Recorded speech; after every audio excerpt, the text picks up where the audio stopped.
Ladies and gentlemen, welcome to Life's Legends, a podcast where we talk about the stories that have shaped and guided us through life. This week, joining me on the podcast, I have my longtime friend, Kaleb Krynn. How's it going, man? Good, man. It's great to have you on. Yeah. You are the first guest that is not related to me by blood, so Nice. that's great. Nice. So that's good. Yeah. So, I was trying to think of like how to explain the relationship that you and I have, and I think longtime friends my best thing, Yeah. because it's kind of different things, right? Yeah, bunch of different things, but I think at the core of it, it's mostly high school buddies. Yeah, absolutely, Yeah. absolutely. It's been friends for a while. Yeah, I was a senior when you came in as a freshman, right? Yep. Yeah. Yep. That was, life was so much easier. Yeah. Right? Yeah. In high school. It was. It was. It was a good time. Now I'm a grown man. I have a kid. Yep. It's, life comes at you. You got work, you got, it's honestly kind of all the same stuff, though. It just changes its, perspective. You know, it's, instead of school, it's work now, it's kind of all just the same stuff over and over. Just keeps rolling. Keeps going. Well, so I kind of like to get into these conversations just so the listeners can get to know you a little bit, learn a little bit more about you. So Kaleb, how old are you? I'm 23. 23. Very nice. Yeah. Yeah, well, we did just kind of give that away, didn't we? I said we I'm a did. senior and you're a freshman. Yeah. Kind of gave that away. What is your favorite animal? Fox. A fox. Yeah. Okay. Yeah, it kind of changed over the years, but when I was probably around like 10, it was just like, yeah, I like red-tailed fox. They're really cool. Nice. Yeah. That's cool. Yeah. I haven't heard a lot of people say fox. That's really cool. Well, because they definitely have a connotation to them, especially in stories. Sure. But I think what really drew me to them is they almost have a personality mixture of a dog and a cat. So it's kind of like the best of both worlds. You get that playful dog energy, but also the, almost lazy cat energy, Yeah. It's kind of like the best of both worlds. That's really cool. Yeah. That's cool. It's a very thought out answer to favorite animal, too. I love that. So, Kaleb, what do you do? What's your occupation right now? So currently I am working at the Hollywood Casino. Nice. So, yeah, Nice. working as a table dealer. That's fun. Yeah. Awesome. Dealing cards all day. Gotta love it. Hey, there's worse things to be doing, right? Absolutely. To be doing. Absolutely. Be in a coal mine, not in a coal mine. Right. That's what I always say. As a FedEx delivery driver, Yep. that's what I'm always saying. Could be in a coal mine. Exactly. But that's great. That's great. And so, Kaleb, and everybody's answer to this is a little different, but what is your dream for the future? What do you want to do with your life?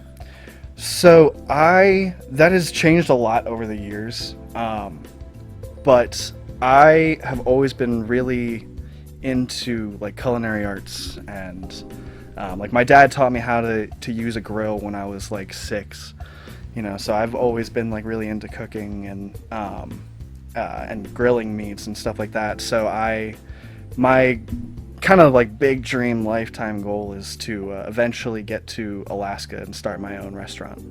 Wow. Yeah. Awesome. Yeah. In Alaska. Yeah. That's really cool. Yeah. Any specific reason Alaska? Alaska, mostly, one, I like the cold. Okay. Yeah. I'm kind of a walking heater. Yeah. Yeah. But I also, Alaska is very, what's the word? Generous in some of the loans they give, which allow a lot more availability to start businesses out and actually, get a foothold. Nice. Yeah. Instead of just trying to start up, especially around here. Well, yeah. I mean, it can be very tough. I know a lot of restaurants, even specifically, it can be tough. That's cool. Yeah. I didn't even know that about Alaska. That Yeah. there's some incentive there. It's cool. I mean, it's beautiful up there. It is gorgeous. It definitely is. Yeah. Well, that's great. That's a great dream. Very glad to hear it. So now that we know a little bit about who you are, we want to find out a little bit about your experiences with stories and how that's kind of shaped you. So I have just a couple of like favorite questions, right? Okay. Yeah. And so the first is, what is your favorite story medium? Like how a story is presented? I tend to go for either. I like anime a lot, as we will be talking about more. But I also think that just books and manga in general, just being able to have your imagination interpret the story and take it in a completely different way than someone else could is just so interesting to me. Yeah. Like the ability to have a story just in words, and so many people can have so many different perspectives on it. I think that it's kind of the most in-depth medium. Yeah. Because with movies and TV shows, it's kind of all laid out in front of you. You get what you see. There's not as much interpretation for the imagination to go wild as books are. Right. Yeah, you know what? As I read more kind of novel books, I'm starting to understand this like appeal, because it is really cool. I mean, you can interpret it so many different ways, and it's really cool. Yeah. So, and this is a hard question, right? It's hard for I think everybody. But what is your favorite story? Yeah, so that is a tough one. I think it always comes down to two, which were movies that I kind of grew up on as a kid. My dad always had me watch them, and they kind of just shaped a lot of me throughout life. And that would be The Princess Bride. Oh, such a good movie. And Nightmare Before Christmas. Nice. Okay. Yeah. Okay. I've kind of always been a self-admitted horror junkie. Hey, that's all right. I watched the Saw movies when I was like 5. Wow. Okay. Yeah. I was really young, and but I've always really liked the thrill that you get from it. Sure. And Nightmare Before Christmas isn't horror, but it has some of that like dark element to it. Yeah. It's not everything as it seems. Yeah. Yeah, I would have never been able to watch Nightmare Before Christmas as a kid. Yeah. I was not. First of all, I was terribly afraid of skeletons. I get you. In particular. But, so that's a bad matchup. Right. But, watching it as an adult, that's a really good and kind of nuanced movie. Yeah. That's very good. It's definitely like for a quote-unquote children's story. Sure. It's something that really delves into like self-respect and self-admittance and understanding who you are as a person, internally. Like the story is definitely it's about like Jack, realizing that he doesn't have to be something he's not. Sure. He doesn't have to try and mold his personality to what other people want. He's able to just be himself. Yeah. Yeah, it's powerful. Yeah. It's a great story. And obviously, I mean, I probably don't have to say too many things about The Princess Bride. Yeah. I love that story. Yeah. Anyway. I love The Princess Bride. Good picks. Yeah. Yeah.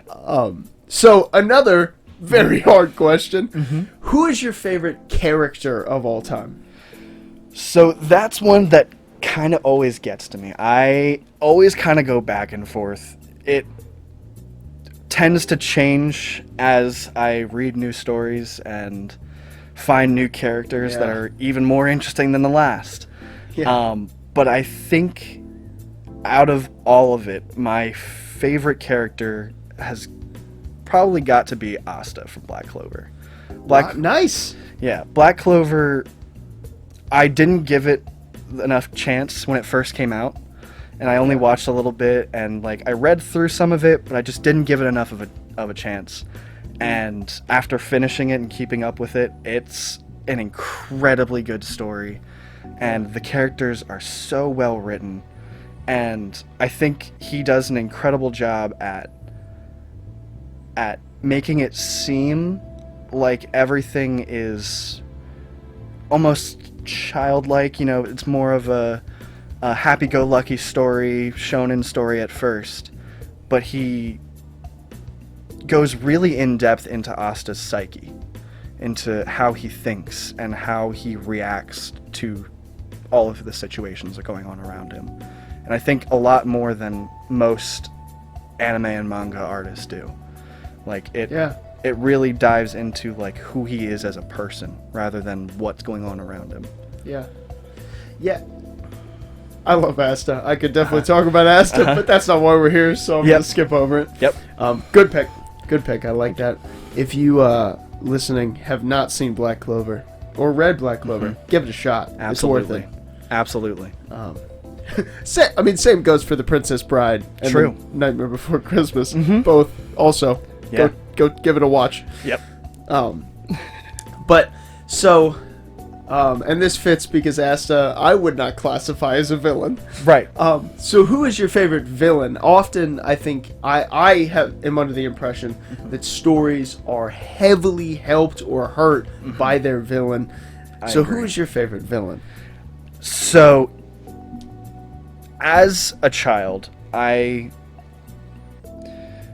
always was kind of drawn towards Scar. Lion King was like, and I loved the movie as a kid. But as I grew older, I realized that even as a kid, I didn't love the movie for the movie. I loved the movie for Scar. Like, Scar was just an incredibly well depicted villain that he has no care, but also care about everything. And I think in the world that they created for the Lion King, I think he fit perfectly into it. But I think later in life, I started to, especially with being a horror junkie as I am, I tended to lean more towards villains of stories. And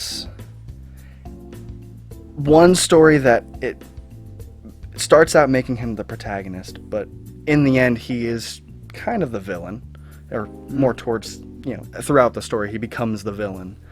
Ken Kaneki. Okay. From Tokyo Ghoul. Yeah, I know that one. Yeah. I think he is an incredibly well-written character, and he is not a villain by choice. He's a villain by circumstance. I think that's what makes him a better villain, is that he's not doing this because he has a reason to do it. He's doing this because he was thrown into this. This is the life he was given. Right. Yeah. Oh, that's a really good pick. And there's a lot of controversy. On around that pick. Yeah, absolutely. That I'm not going to touch. I'm going to have self-control. I'm not going to touch it. But he's a great character. Yes. It's a very interesting character. That's a good pick. That's a good pick. And I'm going to back away. So when I do this podcast, obviously we're here to talk about a specific story that's important to you. And I, because I can't help myself mainly, like to shout out a story. Hopefully I'm going to get a chance to do a little video about my shout out later this week, but we'll see if that happens. Nice. But my pick this week is actually The Giving Tree by Shel Silverstein. Amazing book. Yeah, the children's book. I like it a lot. I think it brings an interesting kind of moral question, especially right now in our current cultural climate. So yeah, hopefully I get a chance to talk about that later. I won't spend time here. And also, just to throw it out there, I would also recommend looking into the song The Giving Tree, made off of the book. Done by Plain White Tees. It's a great adaptation to go with the story. Nice. Yeah. I will have to give that a listen. Yeah. Nice. Well, look, you got a shout out in there anyway. Yeah. Yeah. It's good. So we are here to talk about Hellsing, right? Hellsing. This Absolutely. is the story that you've chosen, that you brought to the podcast, so I'm glad you did. And to be clear and specific, though this video will possibly, maybe probably, contain spoilers for both the original anime as well as the manga and ultimate adaptations. We're going to focus mainly on that original anime adaptation. Yes. Yeah. So if you haven't seen it, go see it. It's only 13 episodes. Only 13. And you can do that. And each episode's only like 23 minutes. This is nothing. Just go watch it. It's on Hulu. It's ready. Yeah, it's ready. packaged up, ready for you to go. So just go watch it. But there's your disclaimer. Yep. We're going to be talking about the show. And so, Kaleb, what made you pick Hellsing? So Hellsing has always held a really large part in my heart, especially for anime, mostly because, growing up, watching Toonami on Cartoon Network late at night, you definitely see a bunch of the different animes that show up. But when I was watching those, I never considered me watching anime when I was doing that. It just felt like I was watching more cartoons because it was on the same station. Right. But Hellsing was the first anime that I was actually introduced to and fully watched. As being a horror buff as I am, my close friend knew this and told me I had to give it a try. And I was probably about 9, 10. Yeah. Sure. And it was such a good story and had such a profound impact that I haven't stopped watching anime since. It's got me down the rabbit hole. There we go. Yeah. Any reason to watch anime I'm okay with. Absolutely. But that's good. That's cool. So this is kind of like a gateway almost into that world for you. That's great. Because I would watch Naruto Shippuden on Toonami, and I liked it, but it never drew me enough to actually pay attention, to actually learn what's happening in the world. This was the first one that I was like, okay, this is something I can actually get into. This is something I can sit down and watch and over and over and be okay with it. Yeah. Yeah. It's really it's that's cool. Anytime things like that bring you into a whole new kind of experience, it's very cool. Absolutely. And they're so memorable. I mean, for me, that is Dragon Ball Z. Yeah. That's when I was about 10, that's the show I watched. Right.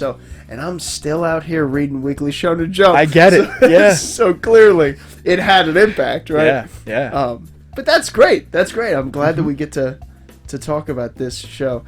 But yeah, so with that said, we know a little bit more about you. We know a little bit more about the story kind of preferences you have and why you picked this. So we will jump into talking about the meat, if you will, of the story. Yeah.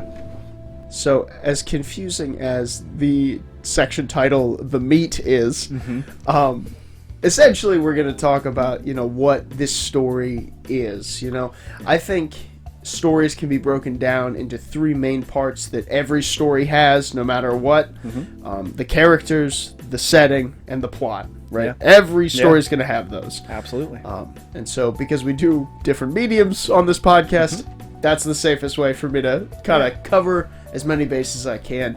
And I like to start with characters, mainly because I'm selfish, and that's my favorite part of the story. So I get it. We'll start with characters.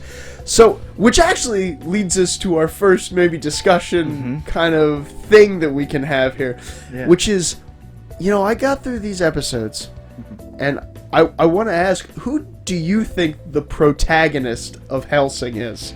Yeah, because it kind of reaches into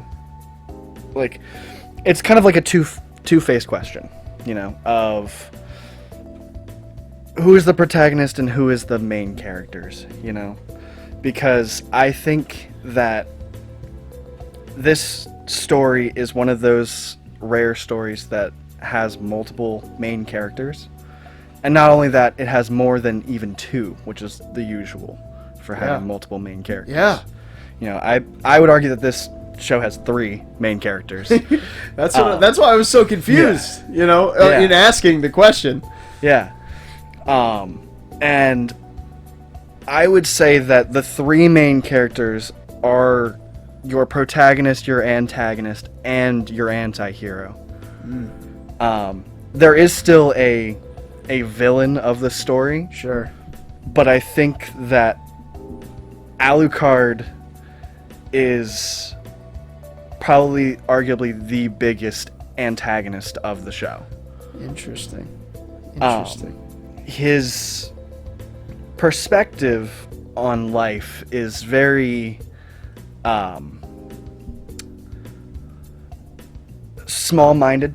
He tends to, life is very meaningless to him. Because he doesn't have one anymore. It's his unlife. Sure, yeah. But I think seems like he's been around for a minute too. Yeah. But I think that Alucard at his core is a man who is incredibly bored and wants anything to happen. Yeah. Whether that's good or bad. I think he's okay with the bad things happening in order for him to have something to do. Which kind of makes him more of an antagonist than anything. Yeah, and yes. Yeah. And it seems like he is kind of willing to accept anything as that kind of cure for boredom. Yeah. Even though he's operating under these kind of strict rule set. Yes. This rule set. He doesn't break that. Right. But in operating under that, he's willing for chaos to reign. Exactly.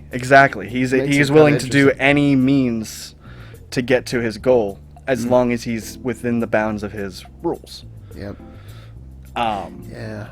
But I would say that the protagonist of the story is Cerys.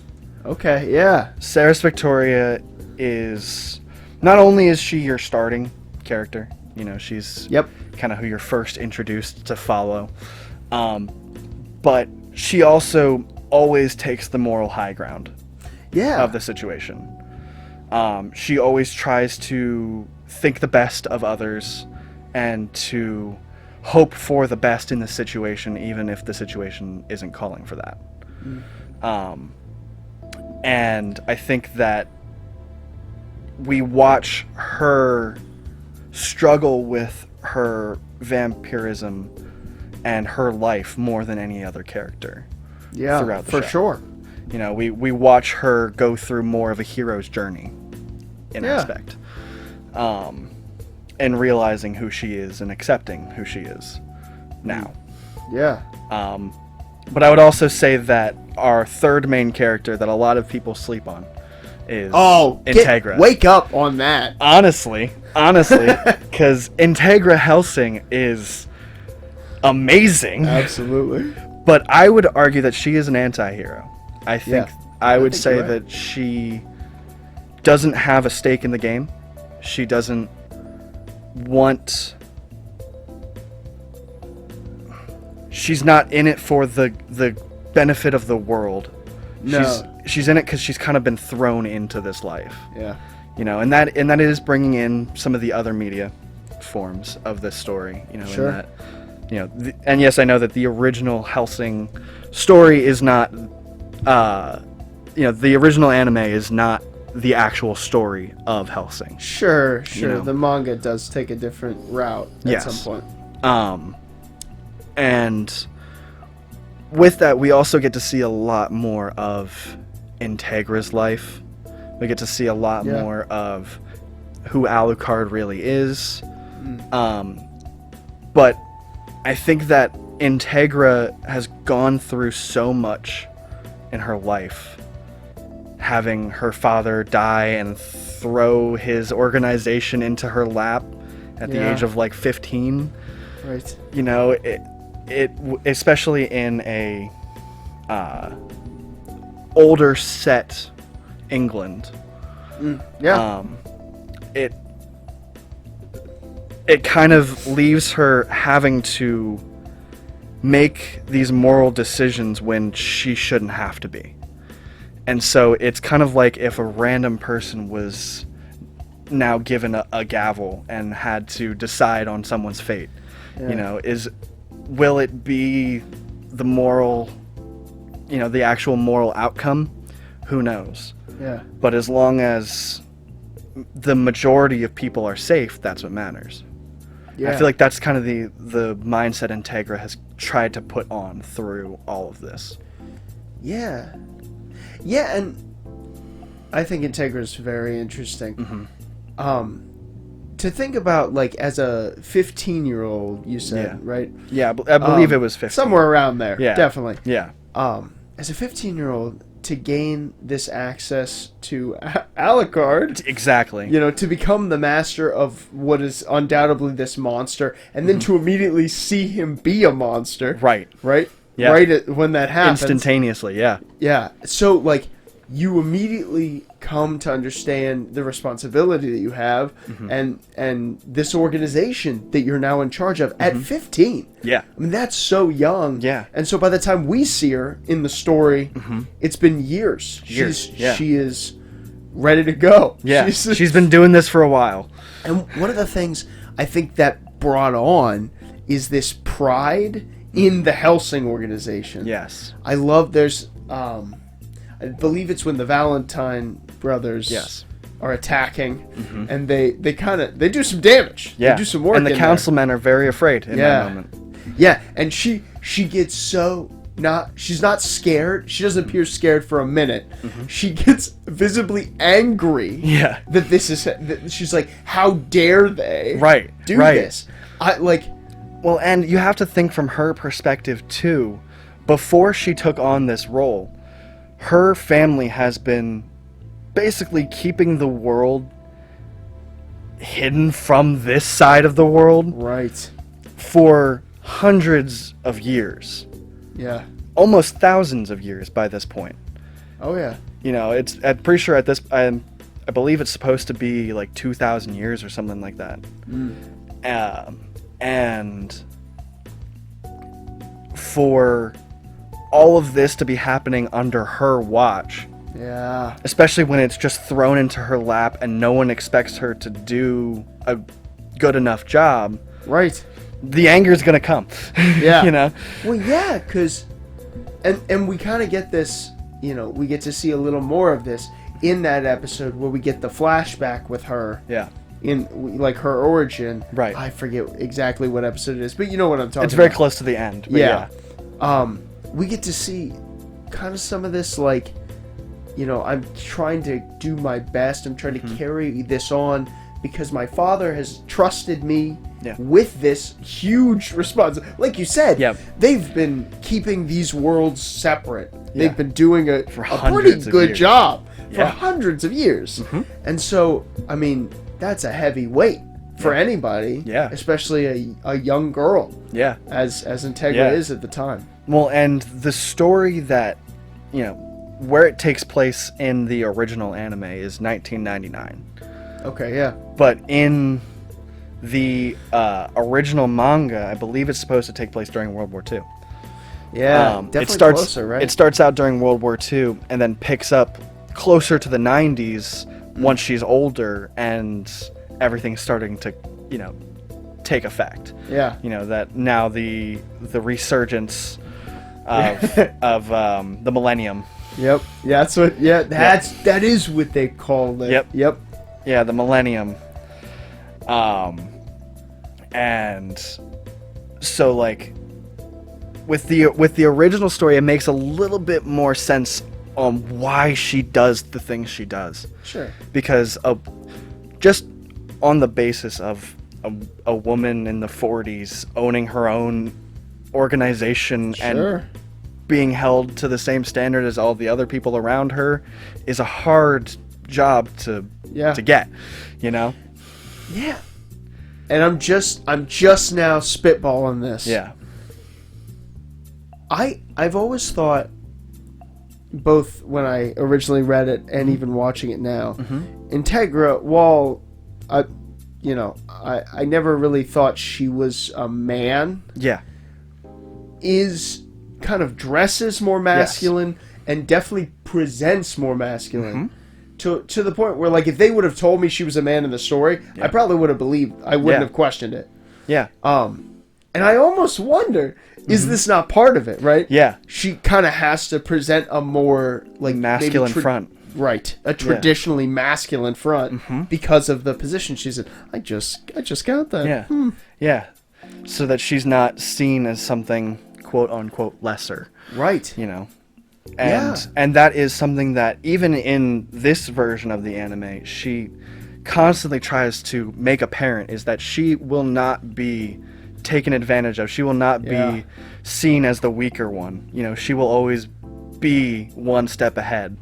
Yes. And she has to be in her time and in her life. You know, she has to always be one step ahead. Yeah. In order to keep up with everyone. Yeah. Oh, Integra's interesting. Integra is very interesting. Integra's very interesting. Now, okay, we've spent a lot of time talking about Integra, but I have one more question. Yeah. Why do you think... Because I have a little bit of thought, but I'm interested much more to hear your take. Alucard, towards the very end of the series, offers to turn her into a vampire. Yes. And for her to drink his blood. Yes. And she refuses to do this. Yes. In this thing, I believe. I'm pretty sure it's kind of left open-ended. Okay. That's very possible. And I know that in the original story, it's also left to be open-ended.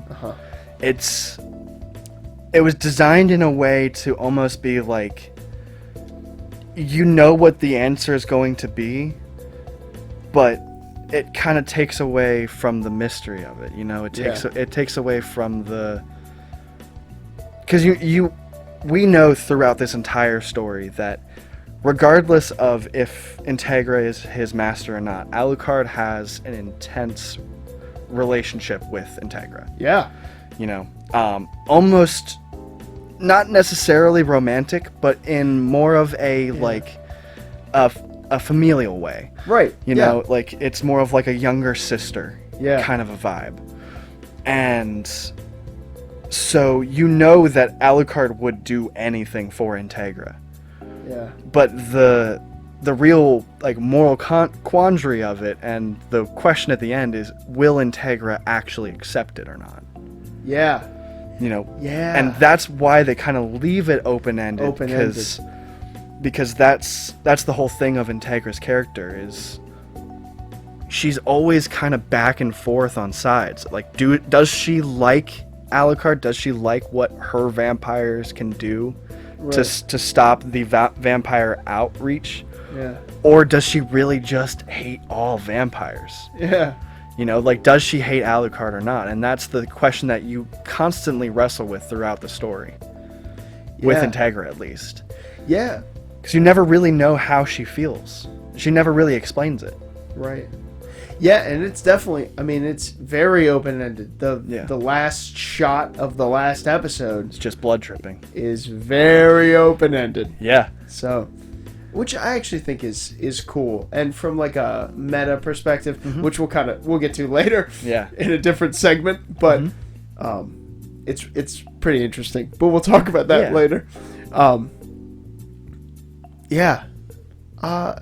would say all three main characters are interesting. Yeah, and I think the reason why I say that they're all main characters is that regardless of how the story is told, like, there are three different versions of this story. Sure. You know, with the original manga, with this anime that we're talking about, and with Ultimate. Right. They're all different stories. Yeah. But the one thing that remains constant is you cannot have this story without the three of them. Yeah. The three of them are equally important to each other. Yeah. And taking one piece out of the equation ruins the whole thing. Yeah. You know, so you can't just have one or the other. It always has to be all three. It's kind of like with, almost like, taking it to a different media, but almost like with Legend of Zelda.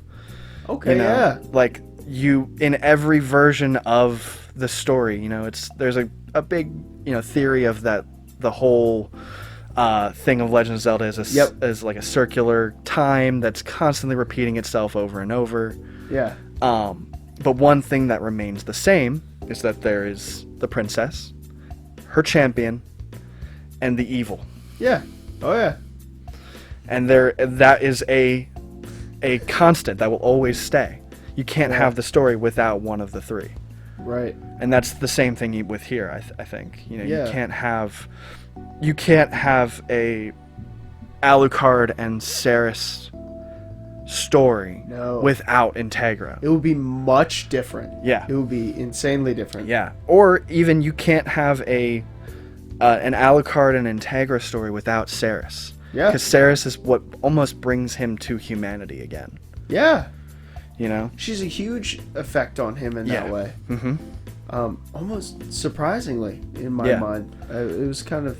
Well, and I think the main reason is because the story of Hellsing is designed off of Bram Stoker's Dracula. Sure.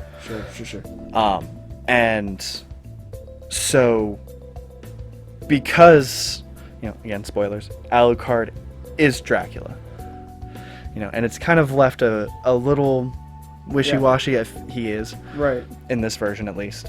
Yeah. More so in this version, I think, than the manga. Absolutely. Yeah. And this one, it almost makes it seem that he is Baskerville. He is the Hound of Dracula. It does kind of feel like that. And even the opening. Yes, it depicts him as Baskerville walking through. And so this version almost makes me feel like this is Baskerville's story in a way. But it's... There's something there too, by the way, with the relationship then with him and Integra. But we've talked enough about Integra. Yeah. I'm sorry, I messed you all up. No, it's okay. Threw you off. It's okay. My train of thought leaves sometimes. Baskerville. But with Alucard,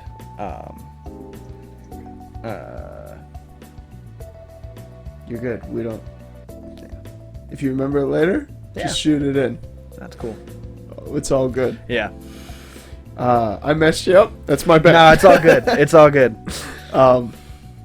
But it'll come back to me eventually. Yeah.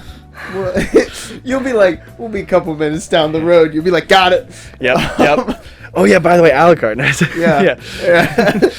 Back to Alucard. Yep. Yeah.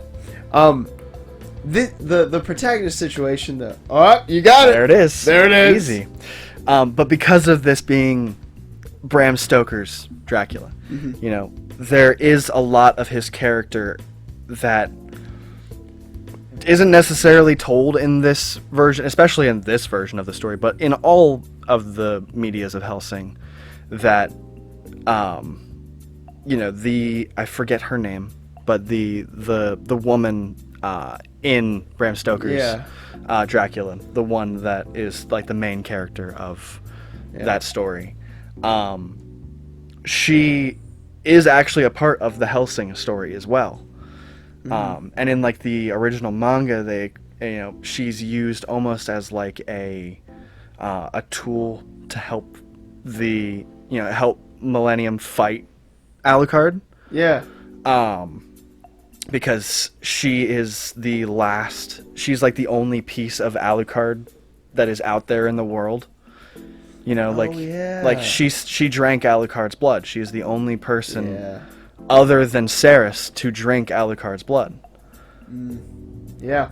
Now I'm remembering. Yeah. So Millennium used her DNA to be able to make these hybrid vampires, or in their version, it was the werewolves.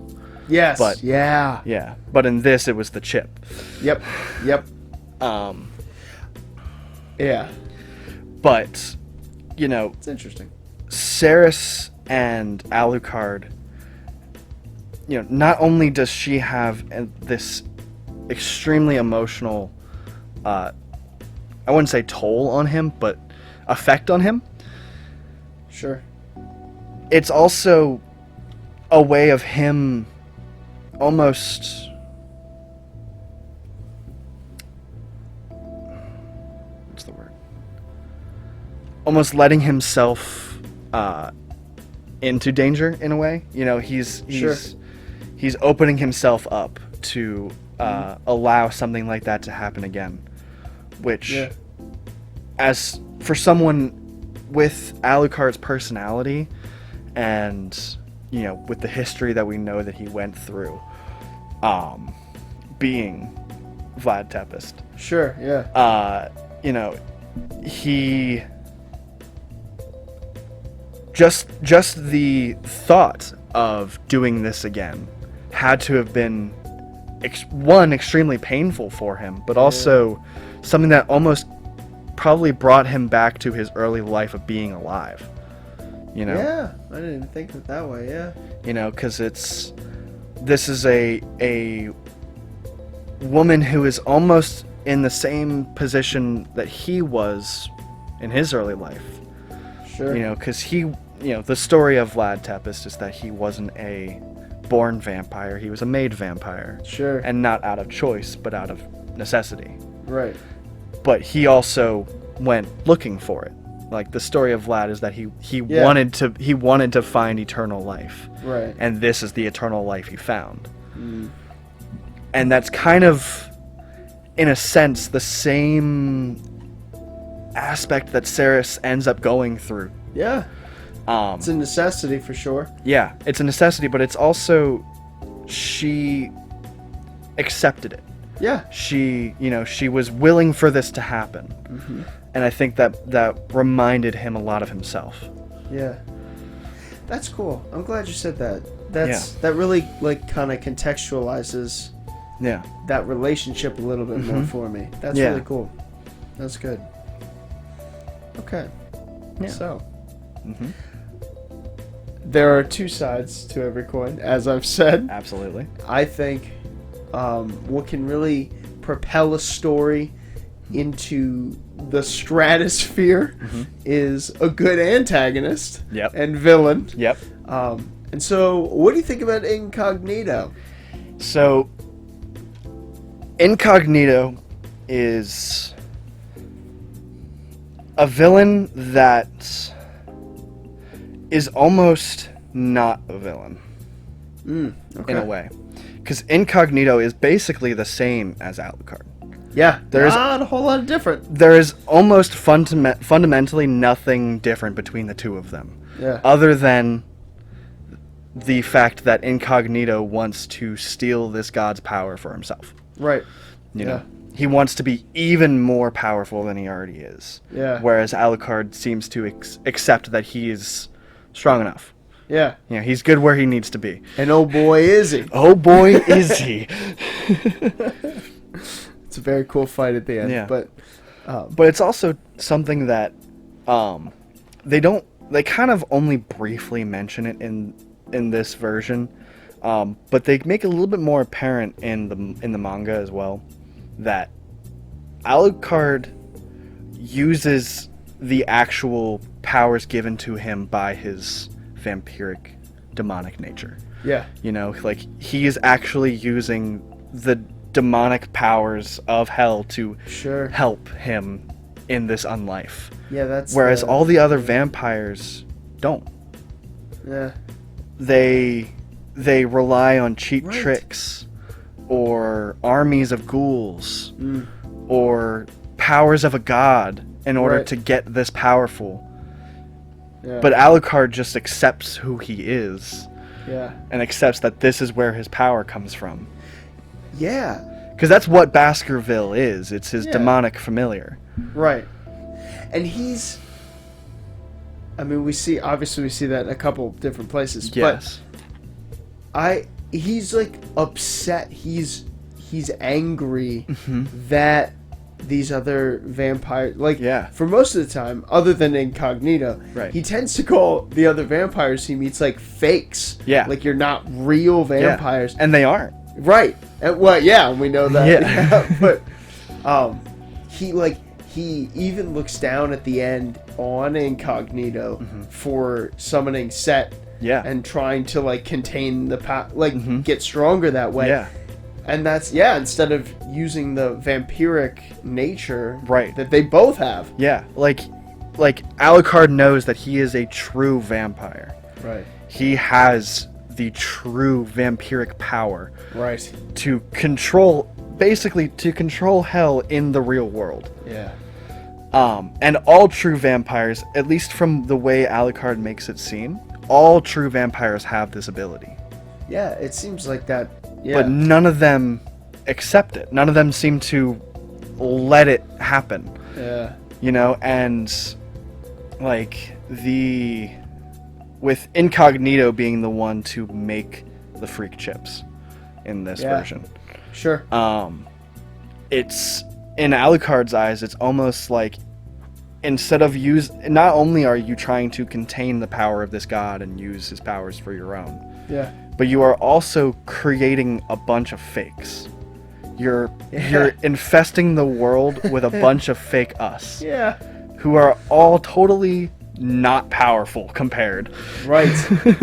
Like, I mean, that's one of my favorite scenes, and it is in every version of this story, where the Valentine brother goes down to the basement and he summons the dog. Yes. Oh, it's so cool. It is. Yeah. It is, and it's one of those moments that you really get to see how different of a level Alucard is on. Yeah. Compared to the fake ones. Like it's one of those moments that you actually see the difference between a true vampire and one of these man-made hybrids. You know, they are vastly different in power. And they don't have the ability to tap into these otherworldly powers that true vampires are. Right. And especially when Alucard sees true vampires acting like non-true vampires, it almost makes him, in my opinion, it seems to be that he sees it as they're acting like the hybrids they're creating. Oh, yeah. You know, it's like they're... Yeah, in a way, it seems like he does think that. Yeah, they've almost like that they have lived so far into their unlife that they have now backpedaled. They have de-evolved, in a way, in Alucard's eyes. You know, like they are not as true as they like to say they are. Yeah. Which is why he always feels like he has the upper hand. And he always knows that he has the upper hand, because he knows that none of them actually use their true abilities. Yeah. You know? Yeah. He never has to really worry because no one's going full force. Yeah, right. You know? Yeah, and he's not ever worried. No, he's never worried. Excited about any remote challenge he could face. The only time he ever got worried was in the original manga when he had to fight the Major. Yeah, yeah. You know, he had to actually take on the full force of Millennium by himself. And that's the only time he's even been slightly worried, and in that moment he goes back to his like original Dracula form and just goes completely stoic. So you can't even tell what his emotion is anymore. Right. Yeah, well, I mean, which is effective. Yeah. But but I'm sure it's also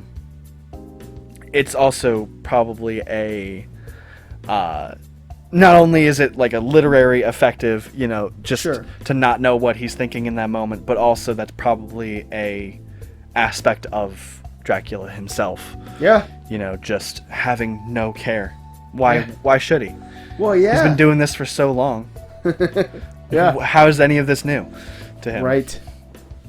Yeah. It's a very interesting show. It's yeah, and kind of how it, you know, even picks up on that lore and can kind of help use that to tell a story. And what I kind of like also is that it is based on Bram Stoker's Dracula, but it doesn't just follow that version of Dracula. No. Yeah. Like, Alucard is definitely like a mixture of all of the Dracula stories. Right. You know, like any Dracula story you could think of has been used in a way to create Alucard. You know, because he's kind of like the Dracula of Draculas. Yeah. I like my favorite, like, monster thing, you know what I mean? Like Halloween-y monster, you know what I'm talking about. Yeah. are vampires. I love vampires, and part of the reason I love seeing them in stories is because such a simple concept can be done so like differently. Yeah. In so many different things. And it's also a lot more like in the world of monsters and all of these things. It's definitely the most human. Yeah. Oh yeah. Of all of these monsters. They're refined. They're refined, but they also have emotions like humans do. Yeah. They can get angry, they can get sad, they can be happy. Yeah. They just don't show it as often. Yeah. It's interesting. But I think on the aspect of villains. Yeah, sure. I don't think that Incognito is the only villain that's supposed to be in this show. Okay. And I think the issue with this version of it is they don't give him enough limelight. Are you gonna talk about my guy? I am gonna talk about your guy. Go right ahead. Alexander. Oh, is insane. Love him. And I would argue that he is more of a villain than Incognito and the Major.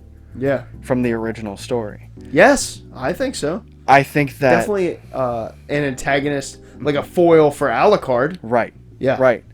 And just the fact that out of everyone in this story, all three versions of this story, there has only been one person to really be on Alucard's level, to always keep Alucard on his toes, and actually make him a little worried throughout the fight. And that's Alexander. Oh, I love it. That's why... So, when I read the manga years and years ago, he was my favorite character. Yeah. And that's kind of one of the things that I really was interested about with him, is he was, at least at the beginning of that manga, he was human. Yeah. He was... He's a regenerator. What they call the regenerator. Yeah, which is basically a human with slight vampiric powers. Right. The regeneration ability that a vampire has. But has been experimented on to be able to do this. But it's still a human. Yeah. That's what is so cool. And I love in this series that we watched, I love the first fight, which I think follows their first fight in the manga pretty closely. Yes. And even the second fight in the subway was cool. Yeah. I like that a lot. Yeah. And the only real difference is instead of in a subway, it's out in the city. Yeah. Because I believe it's supposed to be in London, and all of the ghouls are taking over. Yeah. All of the man-made ghouls. Right, I remember that. He's definitely, as regards a foil to Alucard, he's, I think, the best foil. Yeah. And I think he's made to be that way. Even their color schemes. Right. Alucard is dressed all in red. And black. Anderson's all in blue. Yeah. And I'm like, okay, I got it. Primary colors. Got it. Heard. But I think also, not only is he just the foil for Alucard, but he is also unwittingly, but he is the guard dog of probably the actual villain of the show. To the Hellsing organization, at least. Sure. To our main characters. The Vatican is their main adversary. Enemy. Yep. And especially since they are so at odds in their morality. Yes. Yeah. That neither of them can see eye to eye, which leaves them constantly at odds, even if they are working for the same thing. Yeah. They're both working for the same goal, but going about it in completely opposite ways. Yeah. And this is getting a little bit into setting, but I'm going to go here anyway, because we're here. Yeah. The way that Section 13 and the Vatican, they have what was his name? I forget. The Oh, yes. he meets with Integra. Yes. I forget his name as well. That meeting, I thought that was so cool. Oh, yeah. I loved that little thing and how like the animosity. Yeah, the tension that's there between them, So like good. how they're being so civil with each other, but you could cut the tension with a butter knife. Yes. You know? Yeah. Like, And what I actually think it shows, it's playing a little bit with history. Because there was, I'll say. Yeah. I don't think there is so much in our Anymore. day. yeah. But there was certainly a huge animosity, especially in England, Yeah. between Protestants and Catholics. Yeah. I mean, that is... Yeah. That was... People died. Yeah. Like, it was... A lot of people died. Yes. And even beyond just the Protestant and Catholic, the government and the church Yep. Oh, yeah. in England and in Great Britain has always kind of been at odds in the Yeah. past. Well, that's the whole creation of the Anglican Church. Right. Is because they, Henry VIII broke off, Yep. and this is not a history lesson, but I'm No. making it one. And so, like, what I like about this interaction in the show is that they're showing something true Yeah. about the actual animosity between these groups of people. Yeah. And obviously, Integra is the perfect character to play into that. Yeah. Because she does hold this pride in the Hellsing organization, and she wants to do well. Yeah. That she'll bite Right. when she Right. needs to bite, Mm-hmm. and so she's not gonna bulk down Yeah. Yeah. at these people. It's really she's cool. not. Yeah, she's not gonna take the, the moral high ground and let them win. Like, no, that's not who she is. Yeah, I actually, when I got to this part in the anime when I was watching, I actually thought that, because that's like right where they start to diverge from the Yes. manga, right? Yes. And so I actually thought, I was like, oh, are these guys like the villains? Yeah. Like, are they gonna go Yeah, this way with yeah. it? I was kind of surprised that they didn't, They honestly. didn't, yeah. Because like after that episode, or maybe the next one, whatever that little scene wrapped up, Anderson and the Vatican just kind of like went away. Disappeared. Yeah, they just kind of vanished. And Incognito came in. Not that I have anything against that. I actually like Incognito. Yeah. But it was kind of like, I Yeah. wonder why, what the decision was there. Right. Right. But it was cool even to see what we got. I thought was interesting, and it added a little depth to the world. Yeah. Absolutely. That I really like. Yeah, because even though you're getting a different story with each of the three mediums, you're still getting a similar perspective on what's going on. Like everything is still kind of telling the same story, just in a different roundabout way. Yeah. Because Yeah. like there are even aspects of Incognito and his freak chip that do still have the Millennium aspect to it. Yeah. And like with Ultimate, with them bringing Anderson more into the forefront, making him a little bit more of a thorn in Alucard's side. Oh, there's a pun there. Yeah. There's a pun there. There is. I'm gonna leave it out there. I'm not gonna define it. But if you know, If you know, you know. But Anderson even still isn't given a lot of forefront. His character, especially in the manga, is extremely important to the story. Yeah. And is always the reason why Alucard is never always aware of what's happening. Like, because before all the stuff with Millennium, or in this version with the freak chip, started happening, Alucard seemed to always be 5 steps ahead of everyone around him. Alucard always knew what was happening when it was happening, and like knew how to deal with the situation. But once Anderson kind of comes into the mix, he's more unsure about what's going to happen next. Yeah. And he's always he's always one step ahead, but he's always just barely making it. Yeah. You know, he's just barely understanding what's happening as it's happening. Yeah. You know? Yeah.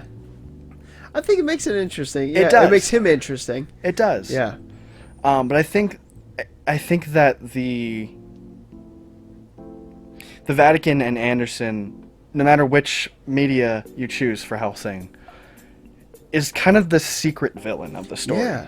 Like, they're kind of in the background, always doing stuff to inhibit the Hellsing organization. Right. But never being in the forefront, never actually getting in the mix. And from their perspective, it kind of makes sense, because they know that the Hellsing organization has one of the strongest vampires to ever live. Well, sure. Unlive. Yeah. Yeah. Da-dunch. Da-dunch. Yeah. But Sure. so why risk one of their, especially with Anderson, why risk one of their best operatives when they know that they can just kind of let this ruin itself? Yeah. You know? Yeah. And especially with the animosity that the Hellsing organization and all the medias have with with the Queen. Yeah. You know, and how none of them, the Queen and Integra do not agree at all. Yeah. In all the versions of the story. You know, Yeah. they're never on the same wavelength. Right. And the Queen is always kind of keeping a watchful eye over Integra and the Hellsing organization. Always just waiting for her to slip up. Yeah. Even in this, Yeah. like, that weird, like, she turns around and her assistants come in. She's like, essentially, they're like, yeah, the Queen said good luck. Yeah. Yeah. This is like, her, like, entire organization is being destroyed in a trap. The Queen's like, give it a shot. Yeah. See how you're doing in the morning. Yeah. And, like, don't quote me on this, but I'm pretty sure in the manga, they make a better reason for that, in that the Queen actually had to deal with vampires in her early life. Oh, that would be very interesting. And that is why she always has this animosity towards the Hellsing organization, because they actively use vampires for their benefit. I can absolutely see why many people would have issues. A big issue with the way the Hellsing organization operates. Yeah. And we see a lot, even with this version of the story. We see it a lot with the different military organizations. You know, with the Round Table. Most of them, it's clear, it's crystal clear. Do not trust her at all. At all. At all. Yeah. And I would argue probably half of them despise her. Yeah. Because they're almost like she did nothing to get this position, and now she has a higher position than we do. Yeah. You know, in their eyes. It's nuts. Yeah. I mean, it's not. It's very real. It's very like that is how it would go in our real world. But we see Integra as such a capable person and absolutely the deserving leader of this organization. Absolutely. That it does make these guys kind of look like buffoons. Right. Because you're like, you guys, shut up. Yeah, shut up. You're dumb. And even I think the Valentine invasion of the mansion is a perfect example. Yeah. Because while all of them are freaking out, Integra's like, here's what we're doing. Yeah, she's not even calm and collected and like, you know, ready for things to happen. She's angry that it's happening. Yeah, she's like angry that they would dare to do it. Yeah, I'm like, okay, well, if I was in the crowd, I'd be. If I was at the round table, I'd be like, okay. The lady who owns the mansion is not scared at all. At all. She has to have a reason for not being worried. If any of us should be scared, it should be her. Right. But she seems okay. Yeah. Yeah. And even with her constantly trying to give them reasons to not worry, like, the walls are like 13 millimeter bulletproof steel. Yeah. Yeah. Like, nothing can get through these doors. And they're like, no, we don't believe you. Right. I like she doesn't know the plans of the mansion. Right. Anyway. Right. Yeah. So before we move into the setting, Yeah. I'd like to talk about, favorite characters after the whole thing. My favorite character is Integra. Okay. After getting through this series, Yeah. at least as regards this series, Integra's my favorite in this series. I was wondering if you had a favorite. I do. Okay. But it's a very close. Okay, yeah. Integra is my second favorite. Okay, all right. But Ceres is my favorite character of the show. Nice. And more than just the show, I think that Ceres is my favorite character of the whole story in general. Okay, yeah. The hardships that she goes through, the personal growth that she goes through, Yeah. but also like the introspection that she has is what really drives me to liking her as a character, because she is the same thing as Alucard. She is a true vampire, just like him. But she, even in her undeath, is still able to hold on to her human morality. Right. And constantly battles between her morality and what she's now has to do as a vampire. Right. And I think that struggle is just so real and so human that it's very easy to connect with as a character. Like, to understand what she's going through in those moments. Yeah.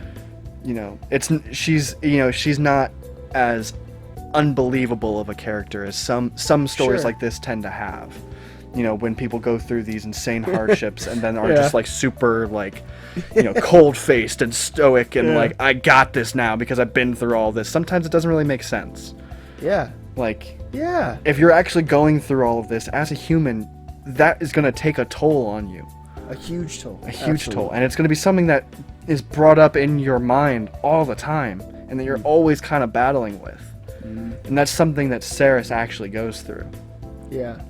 And I think that this show definitely does a good job of displaying that. Yes. And showing us that in a very good way. Yes. And even how she, kind of tries to look at other answers to this problem, like her. It seems like she has some kind of connection with Helena. Yeah. When they meet, and that she's trying to kind of get a more full picture of what is my life now. Yeah. Yeah. Because this is another true vampire that's doing it different than Alucard. Yeah. And so, I think that she's a very interesting character. Yeah. And I think even just beyond her actual personality as a character, just from a literary stance of being kind of the thing that brings the inhuman monster back to his humanity. Yeah. Is just a very strong character in, like, just a very strong literary aspect to her. Because, like, it makes her more important than just her character herself. Yeah. It's not just about her and her life and, her story. It's about how her story affects the people around her as well. Right. And how... Yeah. Even with Integra, how Integra is now having to accept that, one, that Alucard is doing things kind of against her will. Yeah. There's a little bit of bucking going on there. But also that Alucard was at one point human and still has emotions like a human does. And that's something that over these years, I'm sure that she stoned herself into believing that didn't exist. Right. That he's just a monster like the things he kills. Right. And Ceres is a way to allow Integra to realize that that's not all Alucard is. Yeah. So it makes their relationship closer as well. Yeah, because, as you said, Ceres being a true vampire, she is... at minimum a similar thing to Alucard. I would say probably the same kind of being. Yeah. And so that, Integra, who has only known Alucard in like a similar, condition that he is now. Right. is seeing this other true vampire who is displaying these emotions. Yeah. Who clearly shows that she's not that far from human. Right. You know, she's trying to uphold that human morality that you said, and that definitely would make Integra think, oh, you know, he's not this cold, right, this absolutely frozen monster. Right. He's just, there's emotions. Right. He has stoned himself right. to acting like this so that he can do what he needs to do. Right. You know, because in the end of it all, sure, he does still believe he is the true vampire. He believes every other one is a fake depiction of himself, sure, in a way. But it is still, in a way, like, and I think the manga does a better way of depicting this than the anime does. But in a way, he's still killing his own kind. Yeah. You know, like he's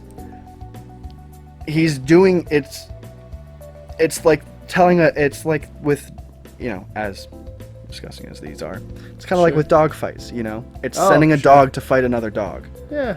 And it's, you know, and that, to be able to do that and not have any kind of reaction, you need to have hardened yourself right to a very cold place. Yeah. You know, and I think that's why Alucard has some of the personality traits that he does. Is that he constantly tries to hide how he's actually thinking or who he actually is. Because that's the vulnerability that will allow him to not be able to fulfill his task. Yeah. Or to at least make it harder on himself. Yeah. If he always sees everyone as beneath him, it never hits that moral quandary of, am I doing the right thing? Yeah. But if he actually has to think about it, you know, he's still killing his own kind. Right. Yeah, and he's often called a traitor for it by the other vampires, and I think even saying they are a fake team, or they're a fake team. Where the heck am I getting that? They're fake vampires. Yeah. You know, is almost can be seen as a safety mechanism. Right. Of, well, it doesn't matter. Because they're not even real. They're not like me. Yeah. Yeah.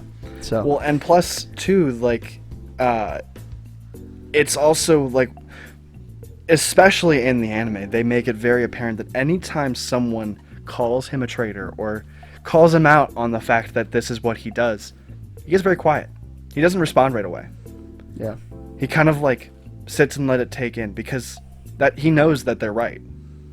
Yeah. You know, he knows that is what he's doing. Right. Yeah. And he's not adverse to admitting this. Yes. But I mean, yeah, it would take a toll. Yeah. And I think accepting the fact that that's what he's doing would hurt him more, hurt his psyche more than he's willing to let happen. Right. That's very interesting. Yeah. It's a very nuanced look at Alucard, which I think is good to have. Because I think it's true. It's good. Yeah. So, this will to roll us along, if you will. Yeah. Now, so to talk a little bit about the setting. Now, what helps us here is the setting is not that far from our real world. Right. Obviously, vampires are real. That's new. Yeah. That we don't have that. Sure don't. As we discussed earlier today, that we know of. That we know of. I've not seen a vampire, and I'll be honest, if they're real, I don't want to. I don't want to see one. Yeah, I'm good. Yeah. But so it's very close to our universe. Yeah. And we I'm looking at my list, and we've actually hit several of these things. But I think one of the things that I wanted to discuss about this world is the confusing relationship with religion that this world has. Because it seems they're like we talked about, the Catholic and Protestant animosity is there. Yeah. So I assume a lot of other things are the same in these religions. And obviously they often throughout the show will essentially say a prayer before they go into battle. It's actually the house words of the Hellsing organization. It's like their code. It's like their coat of arms, basically. That makes sense why they say it like like a military creed. Yeah, and the way you know that this story has impacted me is that I can recite it by heart. Wow, there we go. Yeah, you've been hit. You've been hit with it. I've been hit with it. But it's also like, I think even just that, from an aspect of it, is incredibly telling of. Especially the religious aspect of this story, of that, you know, the way that it goes is impure souls of the living dead shall be banished to eternal damnation. Amen. Yeah. And so it's taking on almost a, like, because this is talking about vampires and especially about Bram Stoker's Dracula, there is a heavy aspect of Christianity that comes to this.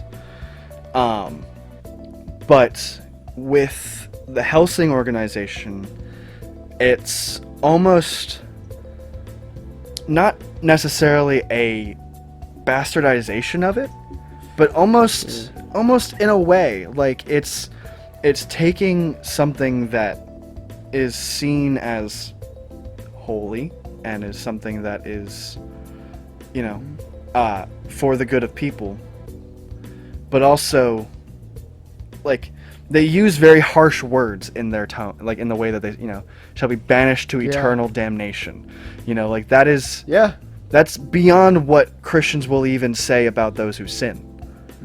You know, like this is a, harsher.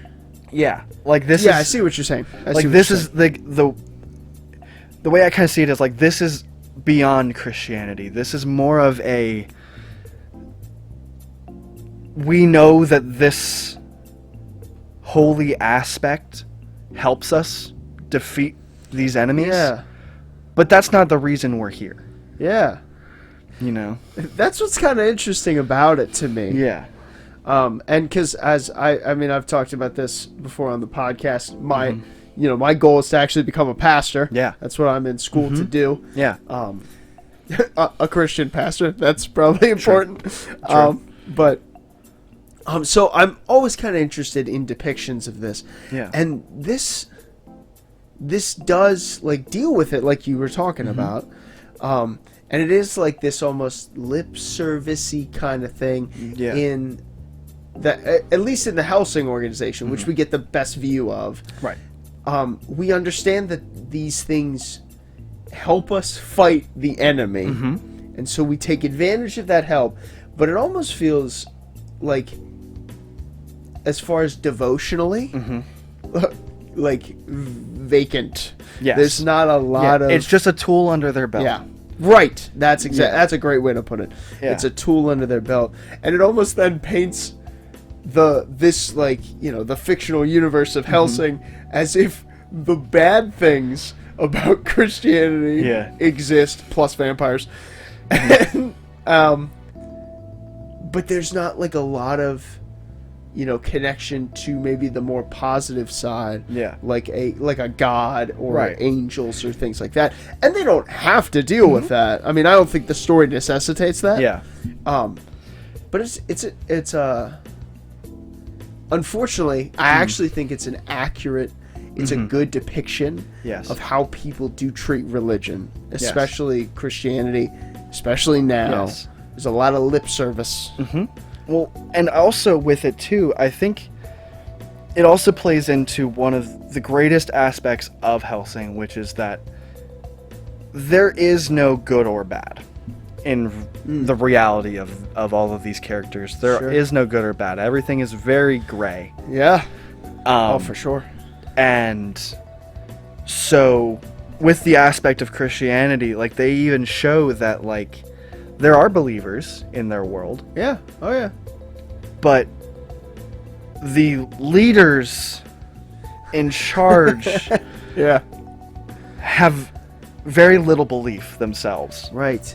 And it's almost as if we get to really see like the human aspect of it, of our world isn't so cut and dry as these people are Christians so they're good and these people are not so they're bad. Yeah. Or vice versa, you know, like it's very middle ground, very morally gray. You're not really able to tell who is the good guy because everyone's doing things for, in their eyes, good reasons.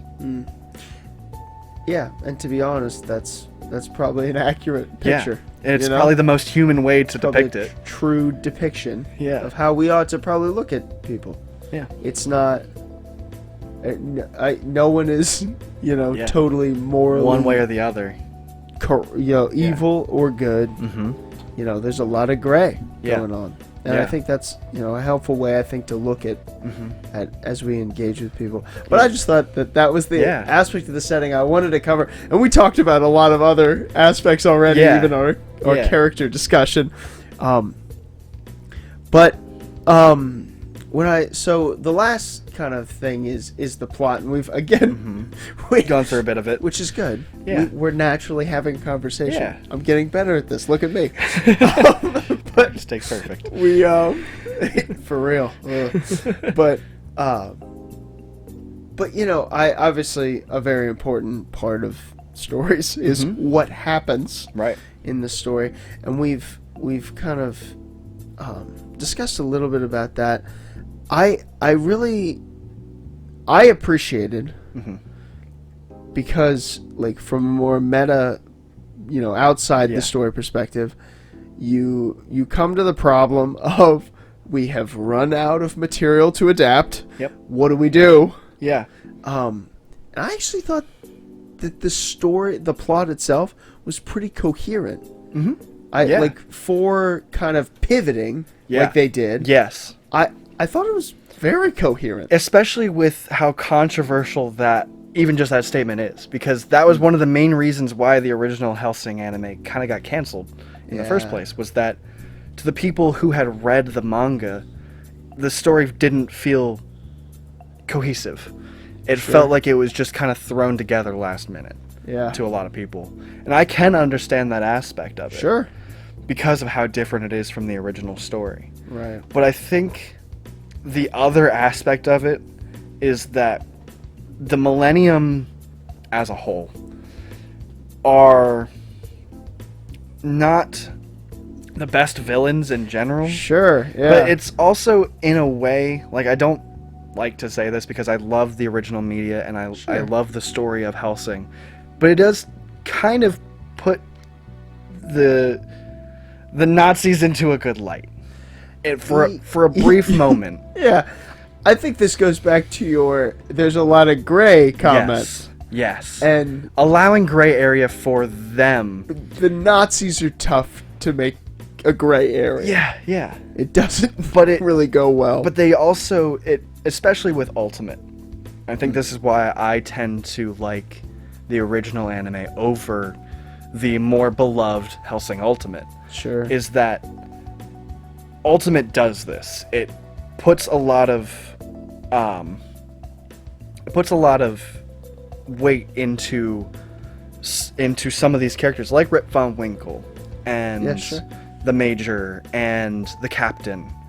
These people are given plots that allow them to be seen as morally gray. Sure. And I'm not sure if that's just the best course of action in general. Sure. But also, it doesn't feel like it doesn't fit the way that the rest of the story goes. Sure.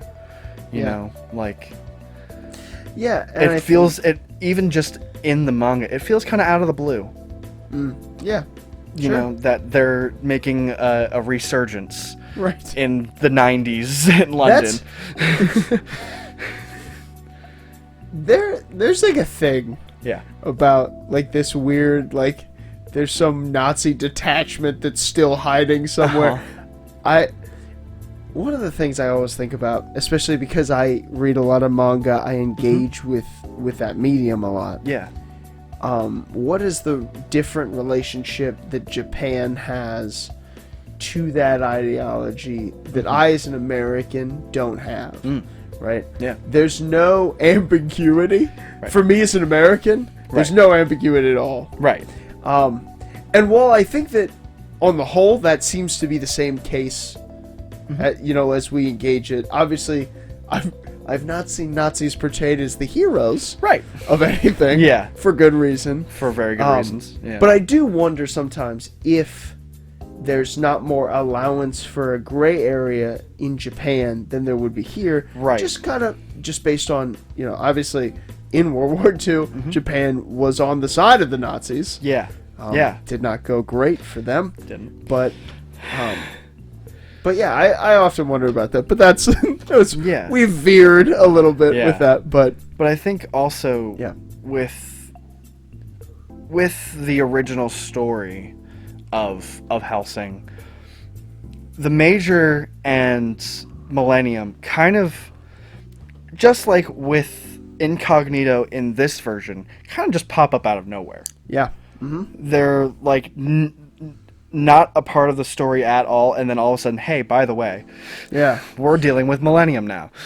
Yeah. I often, which is surprising, and like I said, I haven't actually read the manga in several years, but because Incognito kind of feels like he pops up out of nowhere. Yeah.